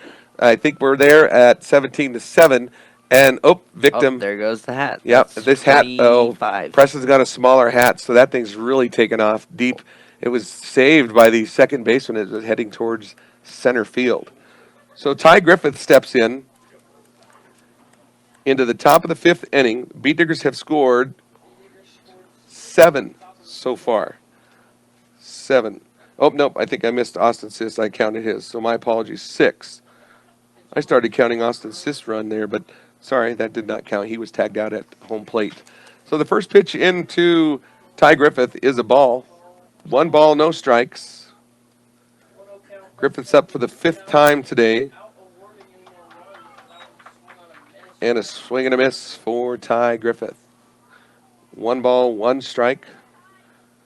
Griffith, I don't even want to say how batting he's done today because it's just so strange you don't even know. Here's the pitch from Hofer, and it's fouled off. And Hofer loses his hat on that pitch as well. 26. We've lost count. 26? You've actually kept count. Mm-hmm. Dylan has officially kept 26 hat-offs for the Broncos. And how many for Brush? 2. That's like a football game, 26-2 with a safety, with hats. Hats blown off. There we go. Close to a football game, that 26. Nice curveball in there by Hofer. Gets him looking as that thing broke hard. And that is a called strike. He used the wind with that one. That one was good. Totally used the win with that one. So the Beat Diggers get through this half of the inning, scoring 6 runs, and they are now on top, 17-7. You're listening to Brush Beat Digger Baseball on 1010 KSAR, KSAR.com, and the Eastern Plains Sports Network. Beat Digger Baseball on 1010 KSAR, KSAR.com, and the Eastern Plains Sports Network. Strange events here, of course, has been this top story here with the wind in Hurricane Kersey, Colorado. Beat Diggers lead this one 17-7, as it looks like they're going to go in with a different hitter for the Broncos. Number 25. Looks like number 25. Gabe Medina is going to be the big dog that's hitting for the Broncos. 25 is his number. Gabe Medina is what they're calling him, so he steps in the box. He's a big guy, so we'll see if he can crank one out here as he's facing number 32, Jace Krieger. Here's the pitch from Krieger. Fouls off, and it's going to blow right back in. Oh, and it is barely holds foul. This thing was heading towards the dugout on first base side, comes all the way and actually lands on the dirt on the first base side. That's how far that what do you think? 20, 30 feet? 20, 30 feet, it blew back in. Crazy. So Gabe Medina survives the wind, hurricane force winds here from that one as it's fouled off. 0-1 pitch from Krieger is a ball. 1 strike as they face big Gabe Medina for the Broncos as he steps in as a pinch hitter right now. We'll see if he comes in for the rest of the game. Krieger with the windup of the pitch, fouled off. Yeah, oh boy, that about hit those fans there. So that one, they were in the wrong spot there. They were ducking. Everybody's taking cover here, any foul ball, because you don't know where you're going to get hit here. So it is such a strange, windy day. So 1 ball, 2 strikes. Here's the pitch from Krieger. Outside corner, got him looking. Gabe Medina goes down looking. So that's going to bring up Cody. I believe it's Cody Resnick. Yep. Rusick is coming in to bat in his spot there. He moved positions in the game as he was pitching earlier as Preston Hofer took over for him. Here's the first pitch to Rusick, and that's going to be ball 1.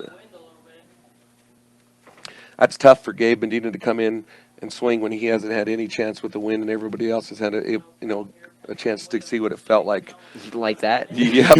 Swing and a miss for Cody Rusnick as it's even the count at 1-1. 1 out, bottom of the 5th inning. Diggers could wrap this one up 17-7. Got a swing and a miss. 1 ball, 2 strikes for Rusnick. As Jace Krieger is in the lead on this count. Here's the pitch, goes for the outside corner, just misses. 2 balls, 2 strikes. Winds have yet to even probably increased and not decreased. Here's the windup by Krieger. Curveball just missed. Outside. Makes the count full. So Rusnick's able to keep himself alive here in the bottom of the 5th inning. Here's the windup and the pitch for Krieger, just a bit inside that time.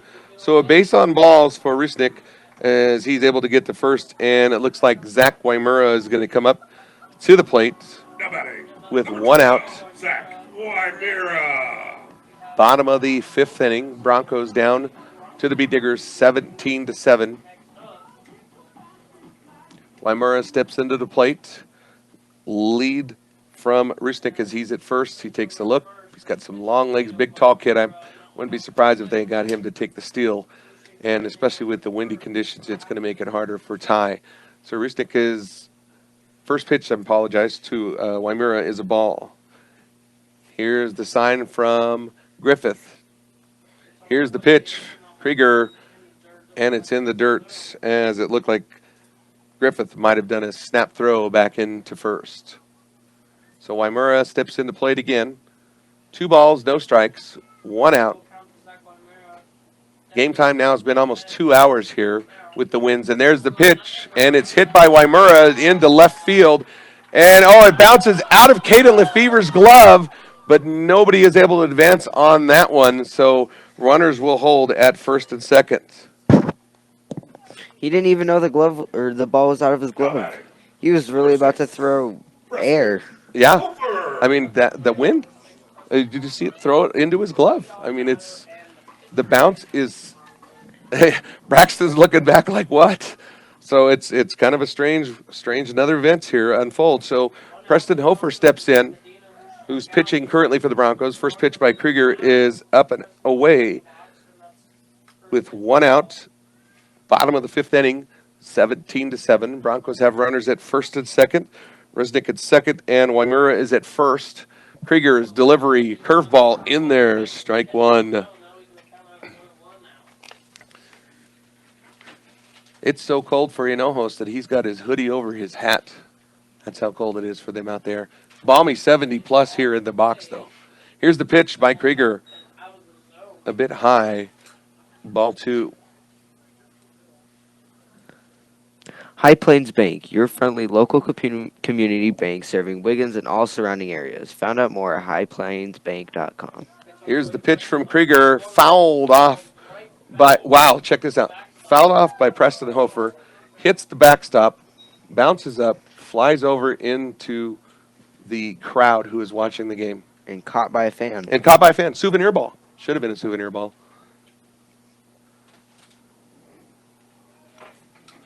So Hofer, 2-2 count.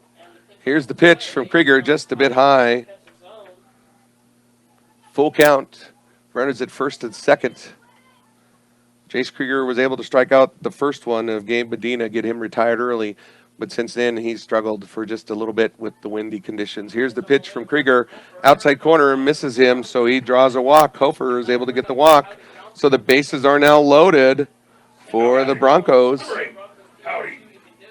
As Howdy Johnson, who started off the game as the pitcher, pitched a great game, but just it was so difficult with the conditions, and now he's in at bat for the Broncos with the bases loaded here in the bottom of the fifth.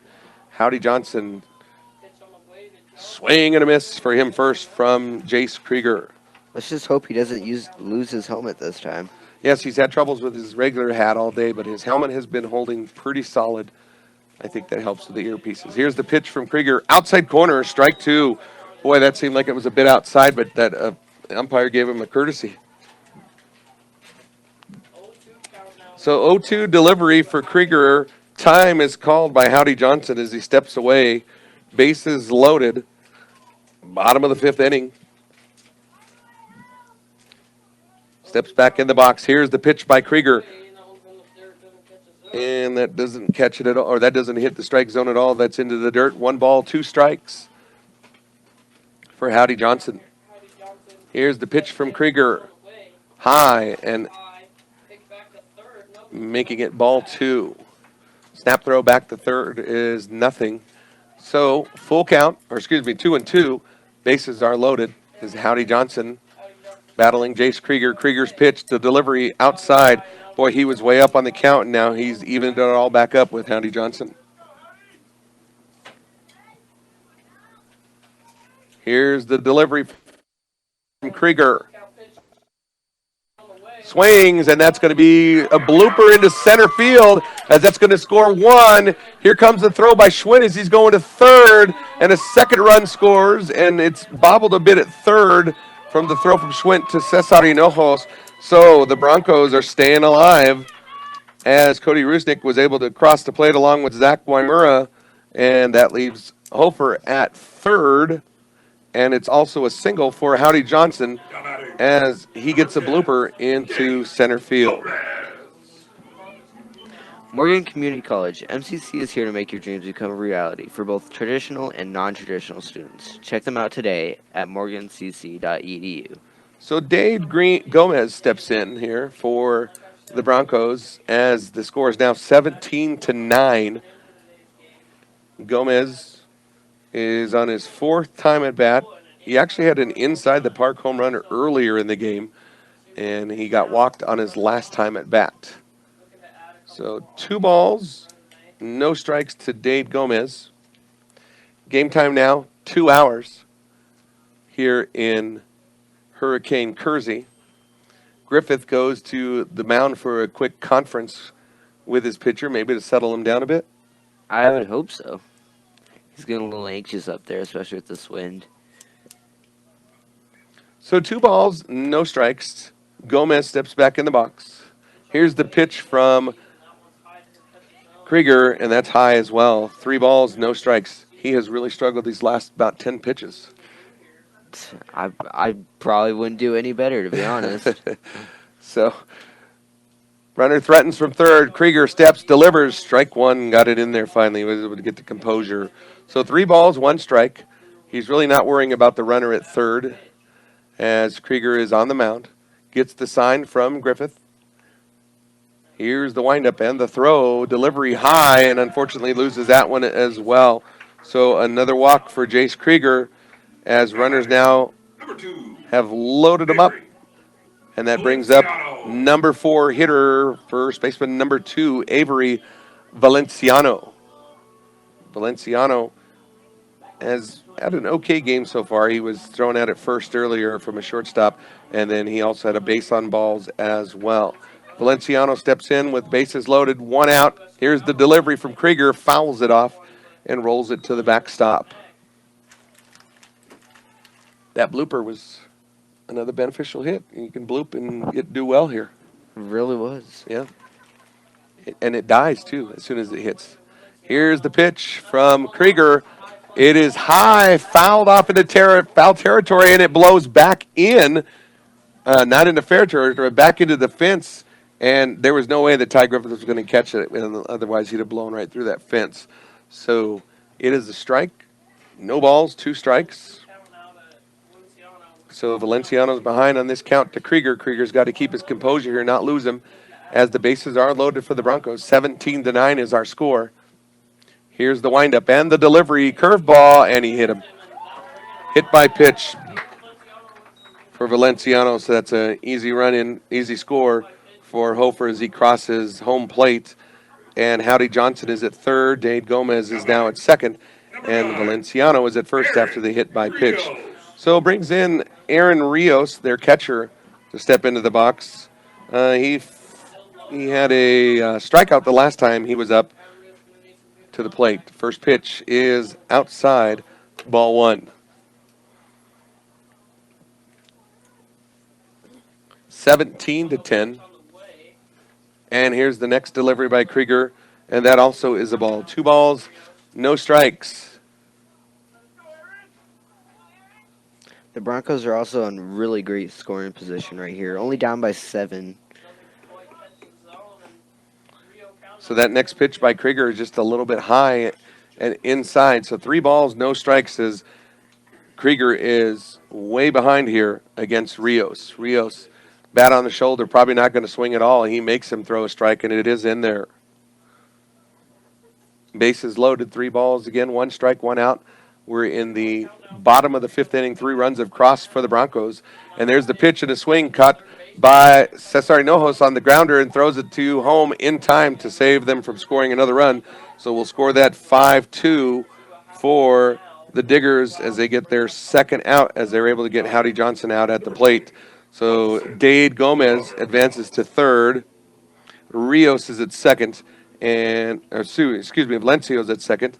And Rios is on a fielder's choice at first. So step it into the box next. Number 20, Hudson Flummerfeldt, as he comes in. Bases are still loaded, 2 outs. Krieger's got to get himself out of this jam he's got himself into. First pitch is courtesy strike. That was way outside, I felt. That was really outside. Yeah, I really thought that was way outside. Here comes the next pitch from Krieger. Gets the sign from Griffith. Throws, deliveries, popped up. And that's going to head towards Shelton. And Shelton is able to get under it. He is amazing at what he does, Shelton. So that's caught by Shelton to end the inning. But the Broncos are able to score 3 here in the bottom of the 5th. And our score now is 17-10. And you're listening to Brush Beat Digger Baseball on 1010 KSAR, KSIR.com, and the Eastern Plains Sports Network. You're listening to Brush Beat Digger Baseball on 1010 KSAR, KSIR.com, and the Eastern Plains Sports Network. Beat Diggers lead this one here in Kersey 17-10. The Broncos were able to score 3 in the bottom half of the 5th. The Beat Diggers had 6, so it was just about to be a 10-run rule, but the Broncos used the wind and the elements to their advantage as well. I mean, both teams have had to do that all day, Dylan. Pretty much. It's either against them or for them. And we've seen a lot of both. But one thing we haven't seen in a really long time is a hat blow off. Yeah, we have not. Yeah, maybe they've got maybe there's a technique they've got in the dugout for the Broncos that has secured their hat. Glue? Velcro, glue. I don't know. Yeah, Duct tape. duct tape could work too. Could be a great thing to help out as well. So coming in for your Bee Diggers to start off the top of the sixth inning, number 13, Kyle Wellen, as he is going to face Preston Hofer, who came in last inning to relieve Rusnick, who in turn relieved Howdy Johnson. Here's the delivery by Hofer. Beautiful pitch, curveball in there, strike one. Shelton is in the box, warming up, getting ready to go after Wellen. Here's the delivery pitch outside. 1 ball, 1 strike for Wellen. Still kind of cloudy and dusty, I guess. It's cloudy from the weather today here, but the winds have done nothing but create havoc for both teams as the pitch in there from Hofer is a ball. 2 balls, 1 strike. Here's the delivery inside, just too deep inside, so that's going to make it 3-1. So Wellen steps in. Shelton's up next. 17-10's our score. Diggers lead. Swing and a miss for Kyle Wellen. So it's a full count as Preston Hofer is able to get himself back into the count. Here's Hofer's delivery. The pitch, curveball. Didn't quite make it, though. That's going to be a base on balls for Kyle Wellen. Boy, he had gotten a few people. No, his curveball is really strong. Yeah, and that thing just broke a little too late, and that was able to get Wellen into first. So Braxton Shelton steps in the box. Had a great game so far. He was hit by pitch last time. No throw as Wellen steals the second easy stolen base, thrown back to the pitcher. As Shelton, 1 ball on him. There's the pitch, swing and a miss, strike one. 1-1 now to Braxton Shelton as he's facing Preston Hofer. Hofer's a difficult pitcher here with that curveball. It's working very well for him. There's a swing by Shelton, and that's going to be lined off over by the third base side, but stays foul. So going to make the count 1 ball, 2 strikes for Shelton. That was a really, really accurate fastball. Yeah, he does. He throws those fastballs in there, and then he gets on that curve. It's a really good tactic. So Hofer gets the sign. He takes the delivery. Curveball. Oh, my goodness. I'll tell you what, I thought that was going to be a called strike. That looked like it went perfectly over. Sophomore. Wow. Hofer's a sophomore, we're finding out here. Here's the next pitch. That one's going to be delivered high. So it's going to be full count for Braxton Shelton. No outs. Wellen's at second. Next up for the Diggers, Cesar Hinojos. Here's the pitch. Nice. On a rope from Shelton. A high bounce, but able to be retrieved by the left fielder. But Wellen's going to score easily, as that is a single with an RBI for Braxton Shelton, who has had himself a dandy of a game. So that's going to bring in Cesar Hinojos to step in with no outs. 18-10 now is our score. These hits off the bounces are just so unpredictable. Yeah, and that one actually, he timed it perfect. He finally got used to that bounce. Here goes the pitch for Hinojos as that's outside. And it was still high. It was still really high. He had a jump. Yeah. So here we go with Hofer facing Hinojos, who's a big hitter for the Diggers. Here's the pitch. Oh, he just ripped one deep in a left center field, and it is gone.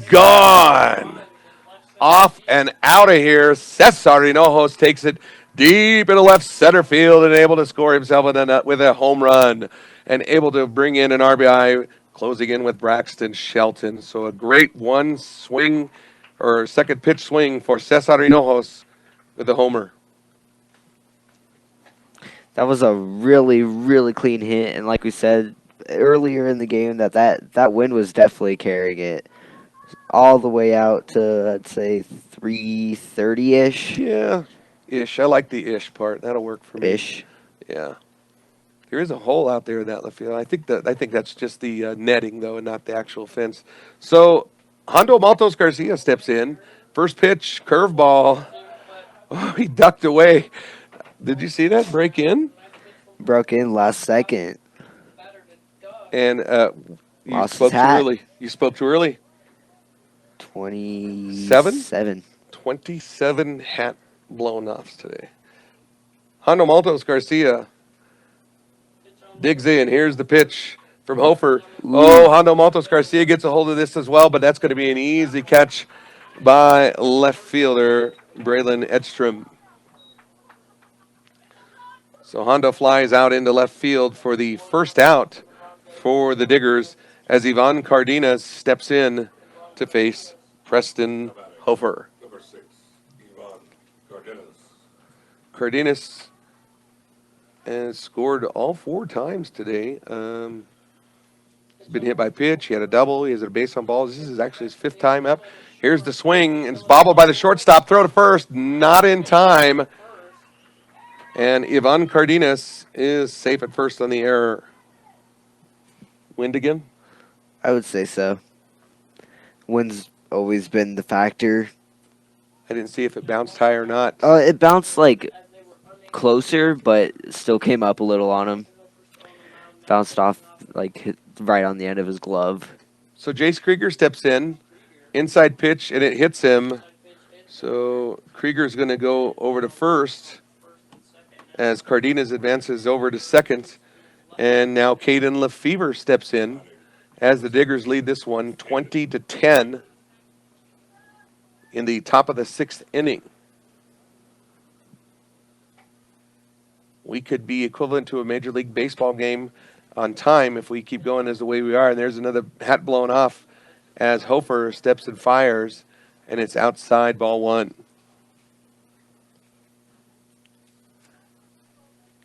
Runner still at first and second.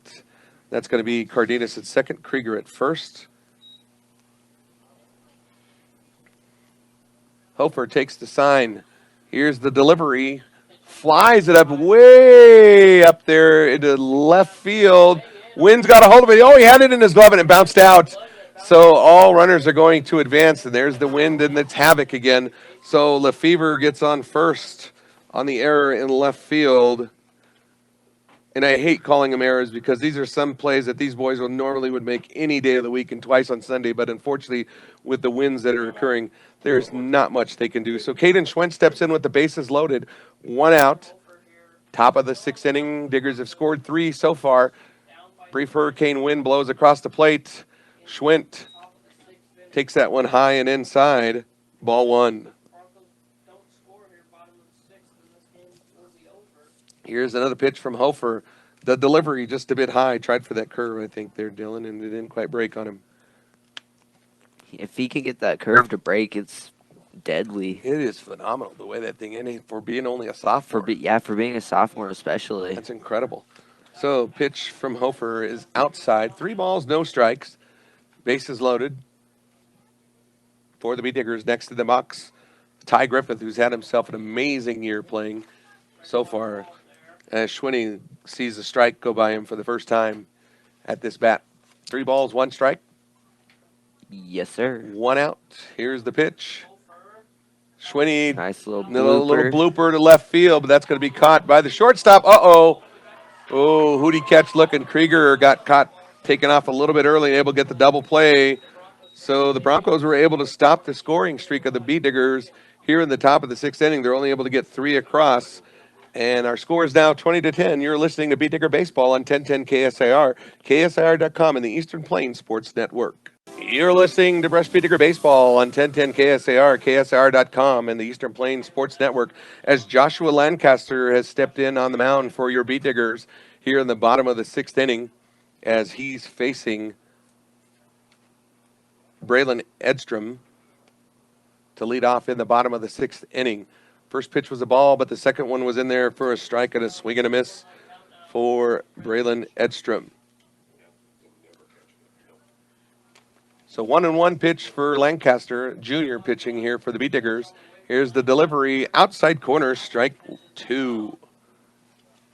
Different style of pitchers, so they've got to adjust to him, but even with the wins, it makes it almost twice as hard. If not more. Yeah, it's just crazy. Here's the delivery from Lancaster. Grounder into left center that's going to roll past Shelton. So Edstrom's going to get himself a single as he's safe in at first as he faced Josh Lancaster.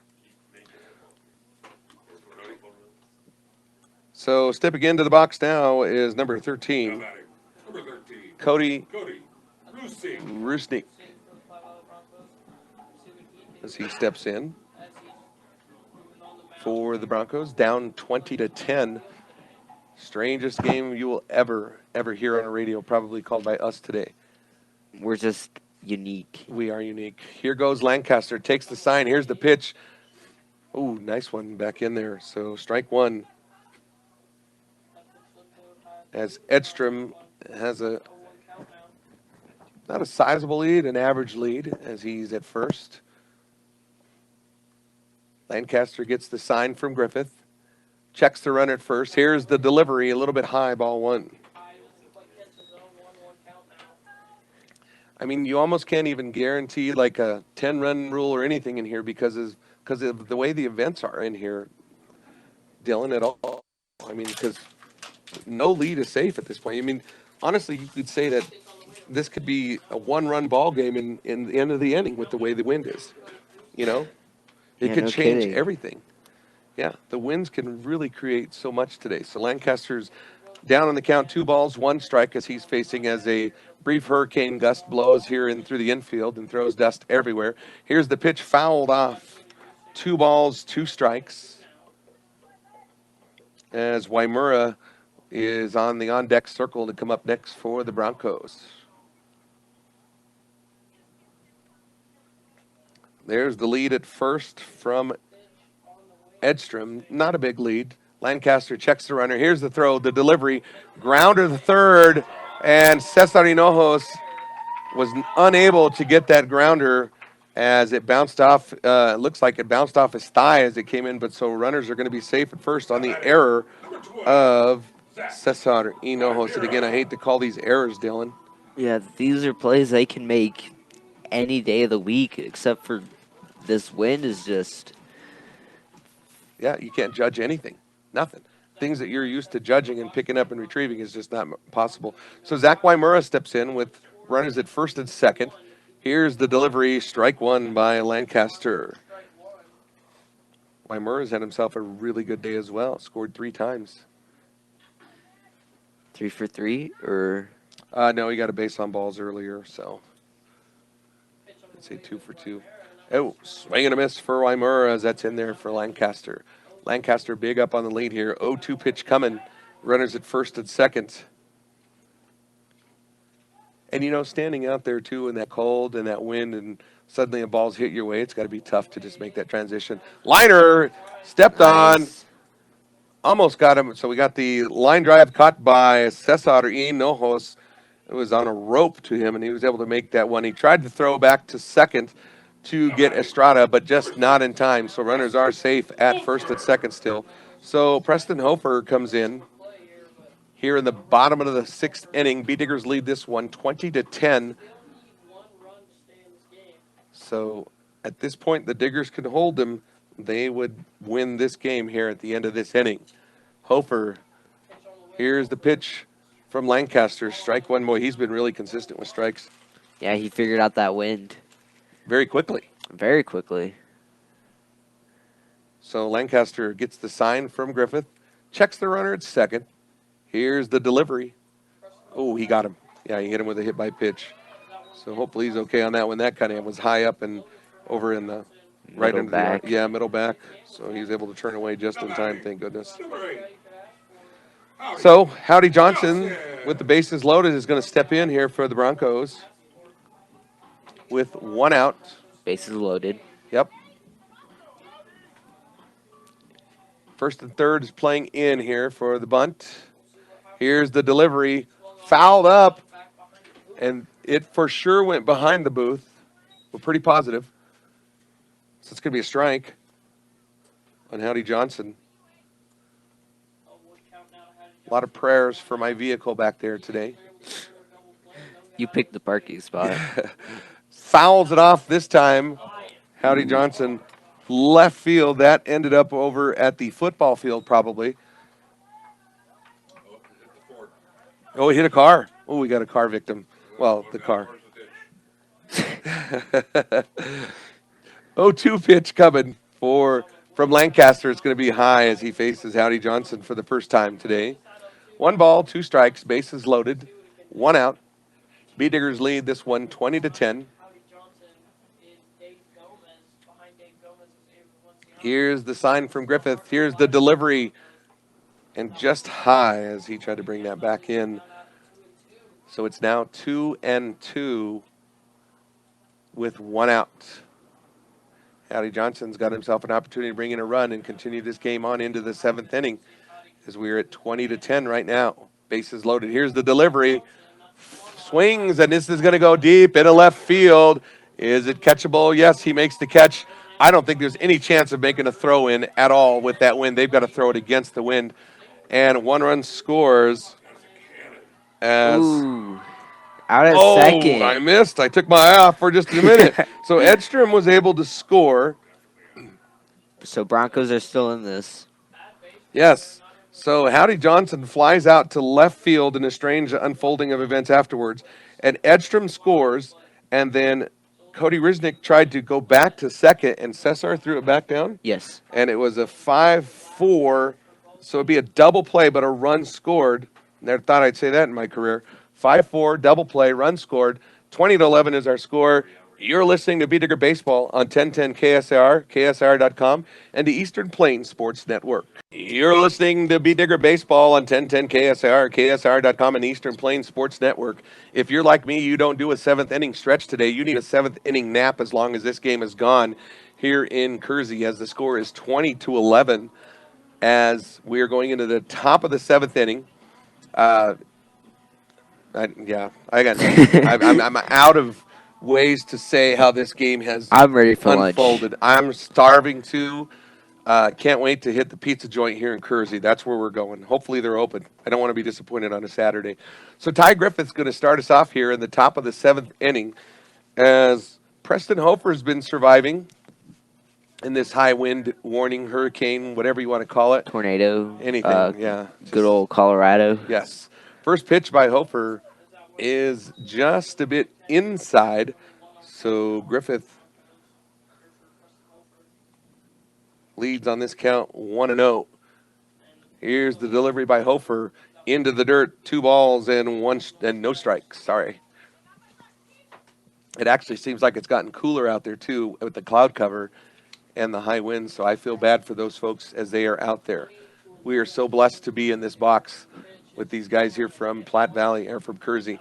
Fouled off to left field, Ty Griffith on that pitch. So it's 2 balls and 1 strike. Oh, we got a hat down in center field. There was a hat flying all over. And left field. Oh, left field, another victim. That's 31. We're at 31. 31 blown hats. Unbelievable. Left field's just forgotten Left about field it. just left his hat there. Yeah, pretty much. He forgets it. He doesn't need it right now.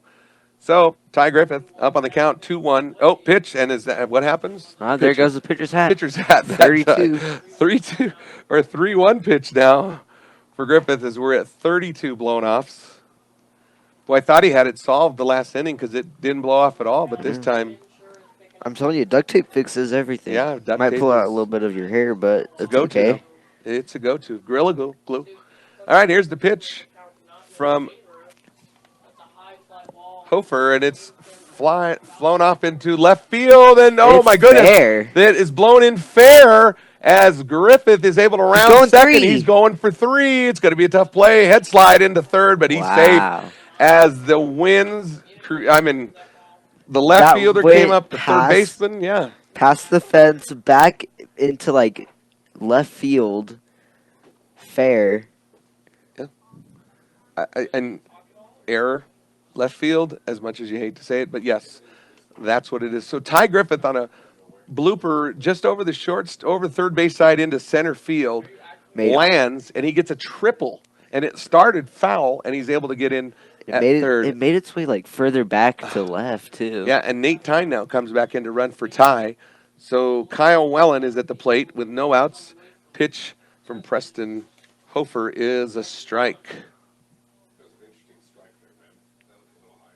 This is Kyle Wellen's sixth at bat today. Here's the delivery from Hofer. Oof, just missed it. 1 ball, 1 strike. I thought that was going to catch him on the hands. So 1-1. Here's the delivery, and it's hit Fair? into left field, and it hits It's literally in the corner at 320 and stays in the field. Oh, I thought he tried to throw it. And it just. Did he try to throw it back home, or did he just say forget it and threw it off to I the think side he of the just fence? threw it off to Oh the yeah, side. there's one of the coaches over there. Okay, so 1 ball, 2 strikes for Kyle Wellen, as Nate Tyne is at third. Here's the delivery, and just a bit outside on that one, missed with that curve. 2 balls, 2 strikes, and His hat fell off. That's 33, top of the 7th. Brush is ahead by 9. let's use your math skills here. 33 hat blown off, 7 innings. Go. So you gotta make him think on that one. An average of Average of 4. Oh, liner hit by Kyle Wellen into left center field, and that's going to score Nate Tyne as he comes across, and Wellen is able to get a single on a rope to left field. I thought he missed that bounce for a second. It was a really awkward bounce. Almost looked like it went to the right more than straight. So Braxton Shelton steps in here in the top of the 7th inning, as Wellen is at first. First pitch was a ball. Throw back to first. Hofer not in time.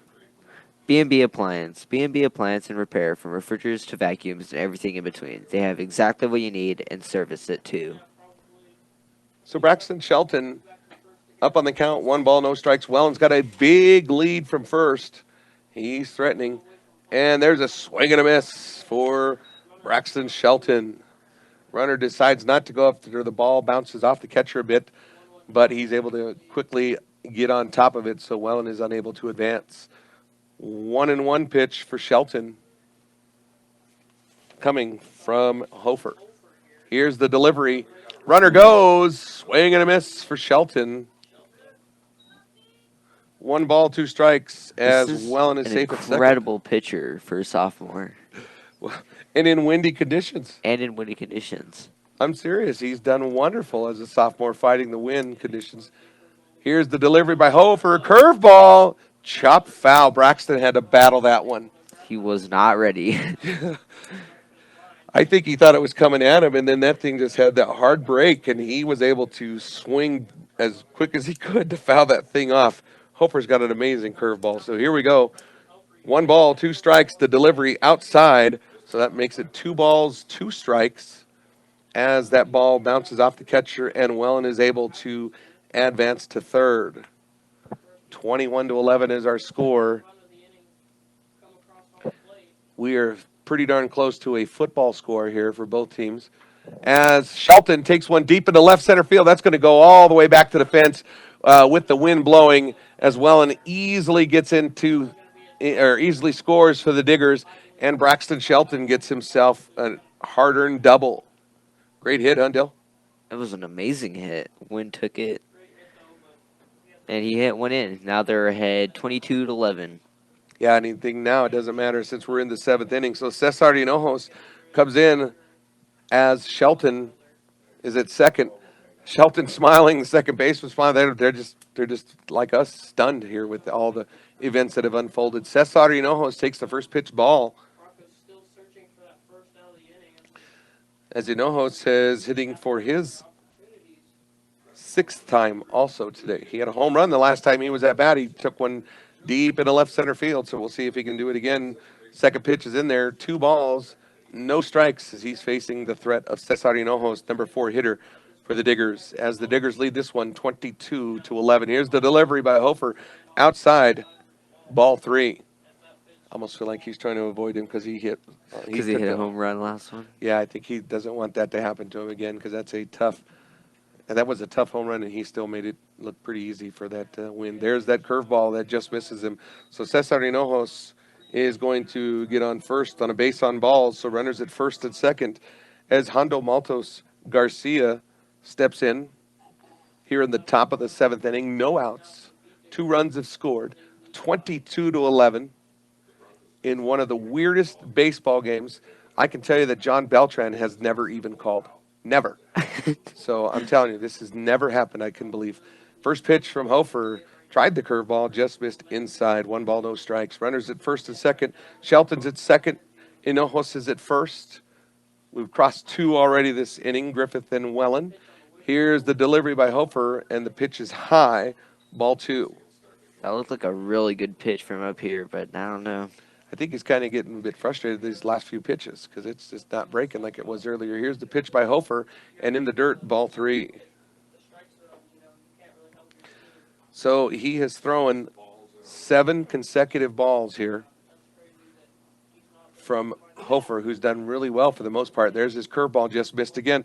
So ball 8 technically here. I mean, we've had 2 walks as Hinojos advances to the third. I'll get it correct. Shelton advances to third. Hinojos advances to second. Maltos Garcia goes to first on the base on balls, and that brings up the ever so dangerous Ivan Cardenas. And it looks like we got a visit to the mound here for the Broncos as they have a little bit of conversation. It just kind of looks like they're going to switch pitchers. That's what it looks like. Yep. So you get ready to do a switch here. This brush pitching change is brought to you by State Farm Insurance. Like a good neighbor, Greg Mullen and his team are there to make the insurance world easy for you. Call them today, 842-4555. So we're going to have a pitching change for the Broncos, as that's going to be it for Preston Hofer. As trying to see who that is. 20. Hudson, what was it?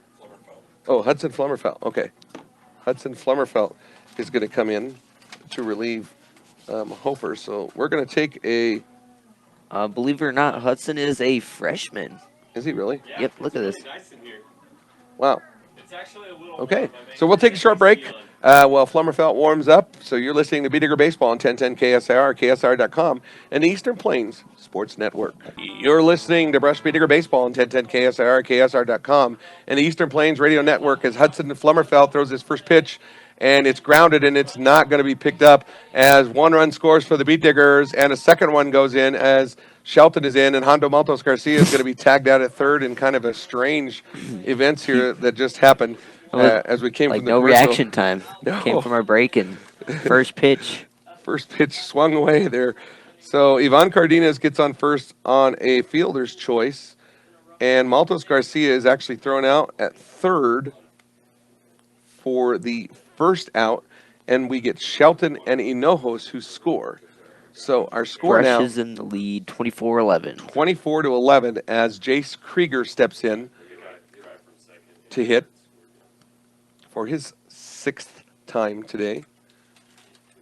Cardenas, only one on the bags, takes a bit of a lead off, fouled off by Krieger to the third base side. I would challenge John Beltran to check all these stats for today's game because I don't think he could keep up today. Nope, There we're, were so we're many just we're just too strange good. things. We're too good. No, I don't think we can't even keep up. What are you talking about? I couldn't even keep up with any of these stats because of all the strange The wind, the things that hats, happen. Absolutely. birds. Yes. So Krieger at the plate. Here's the pitch from Flummerfeldt. Krieger gets that bloop into right field. That's going to be, oh, did he catch it? No, he says he did not catch it. So Cardenas gets thrown out at second as he had to hesitate from that one. So Cardenas is out from the throw from right fielder from Edstrom, who was able to get it to second base in time for the second out. So Krieger is at first, And now Caden Lefevre comes in. Flummerfeldt throws back to first to keep Krieger honest.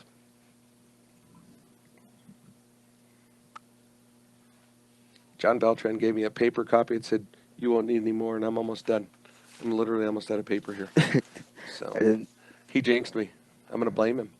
So here goes Flummerfeldt and his delivery outside to Caden Lefevre. And Krieger gets the steal into second, so he's at second. And we've got, I believe it's 2 balls and no strikes, I think.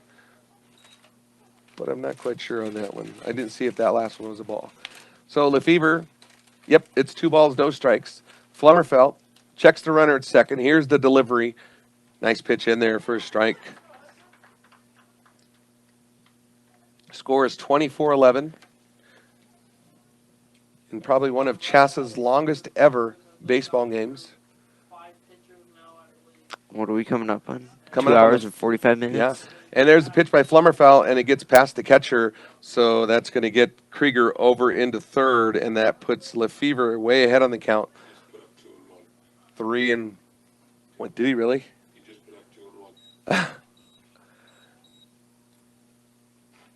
I guess it's now 2 and 1. So we had 3 and 1 up here, and then it's now 2 and 1. So Well, I guess we'll find out. yeah, we'll find out right here. So here goes the delivery from Flummerfeldt, and that's high. And now it's 3 and 1. I was gonna say this definitely was 3 balls. I have it marked on mine too. So it's 4 and 1 as Lefevre's still in the box. There's the delivery and the strike. Never called 4 and 1 before, but there you go. Now it is 4 and 2, full count. So Lefevre digs in. Here's the delivery from Flummerfeldt. That's going to be inside as Lefevre draws a walk on 5 pitches. And now runners are at the quarters with Krieger at third, Lefevre at first. Caden, well, that was Caden. I apologize. That's not Caden Schwint. That is Josh Lancaster who comes in. So he's replacing Caden Schwint. So Josh is up for his first time today. So this is his first at bat for Josh Lancaster as he faces Flummerfeldt. Flummerfeldt fakes the throw to first, looks to go back to third, nothing. Lancaster steps in. He's a left-handed batter facing the right-handed Flummerfeldt. Here's the delivery just a bit inside, and that's going to be a ball.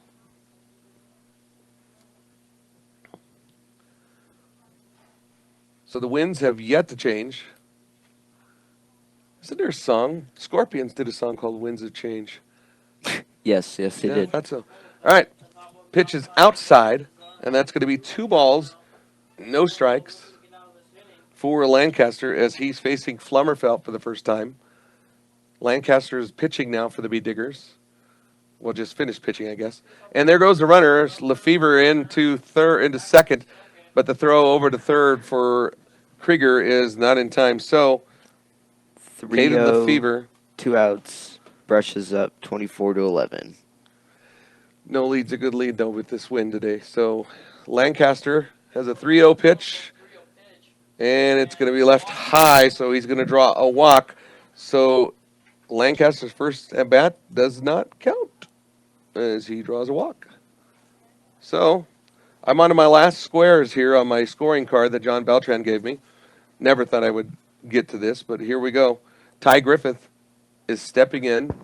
Austin Sisk is going to come in to run for Josh Lancaster. Bases loaded, 2 outs, 24-11. And I tell you 24-11, and I'm going to tell you, this is the top of the 7th. We still have a bottom of the 7th to go. Here's the delivery by Flummerfeldt. That ball's going to probably hit our booth. Oh, gosh, no. I really thought it was going to hit the booth, and it landed in front of us. Thank goodness everybody's okay. There's a couple little kids right here. But I really thought it was going to hit the booth, and that thing blew right back in and landed in front of us. Yeah, courtesy ball. They need to keep that. All right, so fouled off by Ty Griffith. Here's the delivery from Flummerfeldt, and that's going to be high. Bases are loaded. Ty Griffith has had an amazing season. He's had several home runs this year. So he is a big threat as the leadoff hitter for the Diggers. Here's the pitch. Flies this one way up into left field. And that's going to be caught for the third out. And the 34th hat.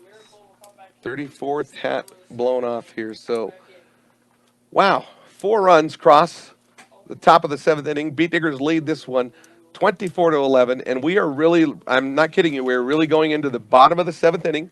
So stay with us to wrap up this amazing and incredible Hurricane game here in Kersey. You're listening to Beat Digger Baseball on 1010 KSAR, KSAR.com, and the Eastern Plains Sports Network. You're listening to Beat Digger Baseball on 1010 KSAR, KSAR.com, and the Eastern Plains Sports Network. We're in the bottom of the 7th inning.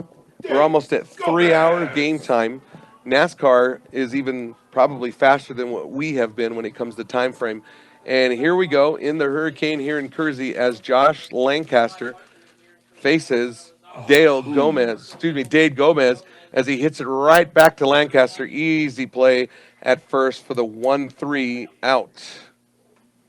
Quick reflexes. Quick reflexes, yes. Quick reflexes. So, next up for the Broncos, number 2, Avery Valenciano, as he steps into the box for the first time to go against Lancaster. In the bottom of the 7th inning, here's the delivery and swung on, and it's going to go into left field. Oh my goodness!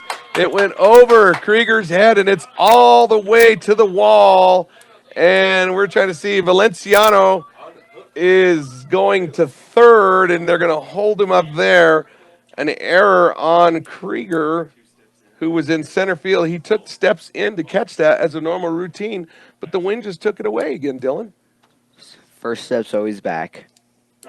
Oh, wow, and that thing just rolled. It rolled with the forever. wind. Yeah, it rolled all the way to the end of the fence. I mean, that is everything that's gone deep has, even in the middle center field, has made it all the way to the fence.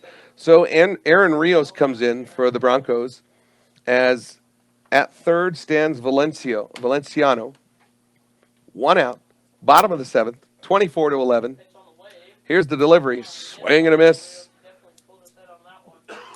So it's 1 ball, 1 strike for Aaron Rios. The leading off at third, taking a short stride off the plate, or off third base, if I could talk, is Valenciano, and a swing and a miss for Rios. Lancaster's looking pretty good in there with the wins. Yeah, no kidding. He figured it out very quickly that last inning. So Lancaster checks the runner at third. Here's the delivery. Swung on, and that's going to go deep into left field. Oh, my goodness, it went over the head of Caden Lefevre, and the wind's got it like crazy again, and that's going to score a run for the Broncos. So Valenciano is in safely, and Aaron Rios is going to be safe at second on the double. And again, there's, well, and the wind. The wind grabbed that thing. Wind carried it. He timed it. He got under it like he was going to make the routine. Like they can make these plays. Yes. But yes. This wind is just. Yeah. So Lancaster's delivery to Flummerfeldt, first one, is a ball.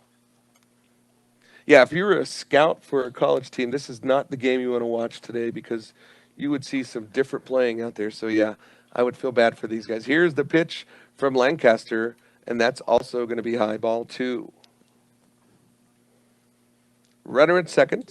Rios is there after his double to score in Valenciano.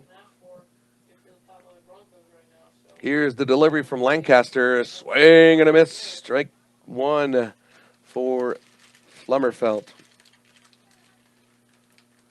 It's all or nothing here for the Broncos. That's literally because this is the bottom of the 7th. So it's 24-12 after they get that run in. There's a swing, and woof.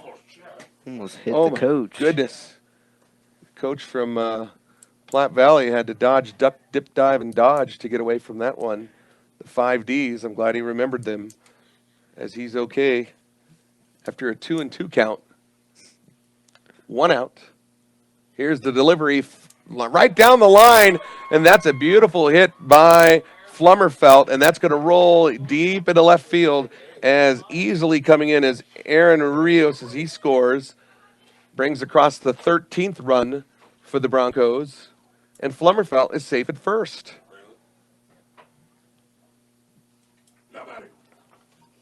So Hudson Flummerfeldt gets a single on that play, and Braylon Edstrom comes in, 24-13. We are definitely an NFL score here for a baseball game. And there's the delivery by Lancaster. That's going to be outside ball one. Braylon Edstrom is up for his 5th time today. He struggled a bit at the very beginning. He struck out 3 times, but then he started coming in. There's a swing deep ball way to left field. It is gone.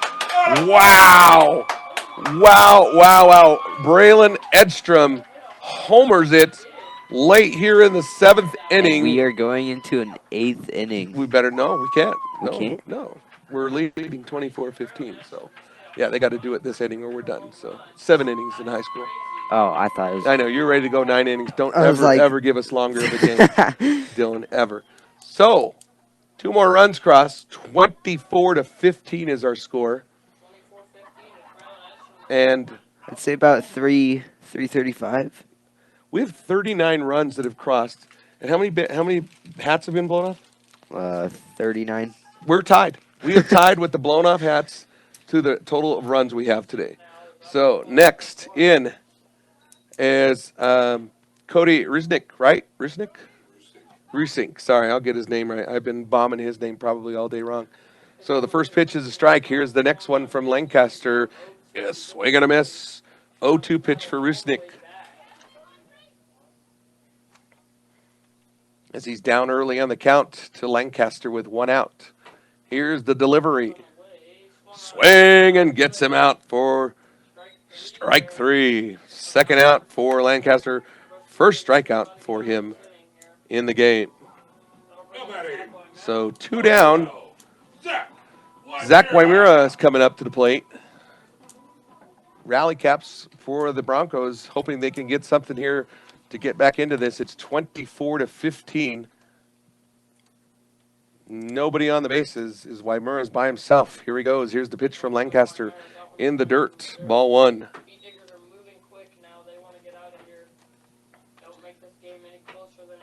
Winds have yet to change at all today. It is nothing but solid winds. Here's the pitch from Lancaster in there. Strike 1. 1 ball, 1 strike. For Wymura. Here comes the pitch from Lancaster, and that's going to be high. Ball 2. 2 balls, 1 strike. Big dust devil blows across the home plate. Here's the delivery from Lancaster, and that's picked up and is swung and over to third. In time, Cesar Hinojos gets it over to Alejandro Maltos Garcia to close this game up on a 5-3 3rd out. So we have finally come to the end of this game. After 7 complete innings, we're going to take a short break, and we'll come back and wrap things up. But our final score here is 24-15. You're listening to Brush Beat Digger Baseball on 1010 KSAR, KSIR.com, and the Eastern Plains Sports Network. You're listening to Beat Digger Baseball on 1010 KSAR, KSAR.com, and the Eastern Plains Sports Network. On one of the strangest baseball games you will ever watch in your life. If you get a chance, if they've got it on one of the video networks, you got to watch it. I'm not kidding. You would see some strange and amazing plays out here from teams and also some amazing bounces, just everything amazing about today's events. So let's take a moment to wrap up here. This Brush Postgame Show is brought to you by Stubbs Gas and Oil. Fill up your cooler and gas up your car at Stubbs Gas and Oil. Easy and convenient, which makes them the only stop you need on your way to the big game. Dylan, you've been playing ball a lot. Yep. Ever had this? No. No. Never. You're a man of 1,000 words, man. Okay. So, unbelievable. I would give you stats, but I don't even know where to start counting. I could tell you the official game time, 3 hours. It was incredibly long, and I'm sure everybody's exhausted, and the folks that stuck it out in the I wind. don't think my bum has ever hurt from sitting down. I've never heard bum on the radio, but Bum? okay, yeah, sure. Is that like that's a British term, isn't it? Boom. Okay. So this crowd is amazing for sticking out for 3 hours out here. Half of them have frostbite probably by now from the high winds and the 80-mile-an-hour winds, and they still got to stick around. I believe there's a JV game coming There up is a next. JV game. Yeah, so it's going to be even colder for those that stuck around to come and watch the JV game. So not a lot of. I'm not going to give you all the stats because yeah, I just don't have them. There's no way I could have kept up with everything that has happened with errors, with base hits, and all that. And there's just no way. So I will tell you though, we had several pitchers today. The Broncos were able to go through 4 pitcher. Howdy Johnson was able to go 3 1/3. Cody Risnick was able to do an inning and 2/3. Preston Hofer and Hudson Flummerfeldt was able to finish off with 1 inning each. And for the Beat Diggers, Kyle Wellen was able to start off the game and go 3 1/3 as Jace Krieger came in for inning and 2/3, and then wrapped up by Josh Lancaster, who really looked well for being such a young pitcher. And everybody else, if you think about it, Dylan, the older pitchers, like the upperclassmen, really struggled in the pitching today, and the young kids that came in, like I said, Flummerfeldt was a freshman. Yeah, freshman. Yeah, and Hofer was a sophomore, and Lancaster, who doesn't play a lot of pitching here for the varsity side, he came in and had 2 solid innings. So I mean that was great. Just able to see how much a wind event of this nature can affect a baseball game. You have not seen anything until you've witnessed something that we have seen. Every hit, if it was a blooper, it would drop way short, and it would because the wind would just drive it right down, and it would bounce oddly.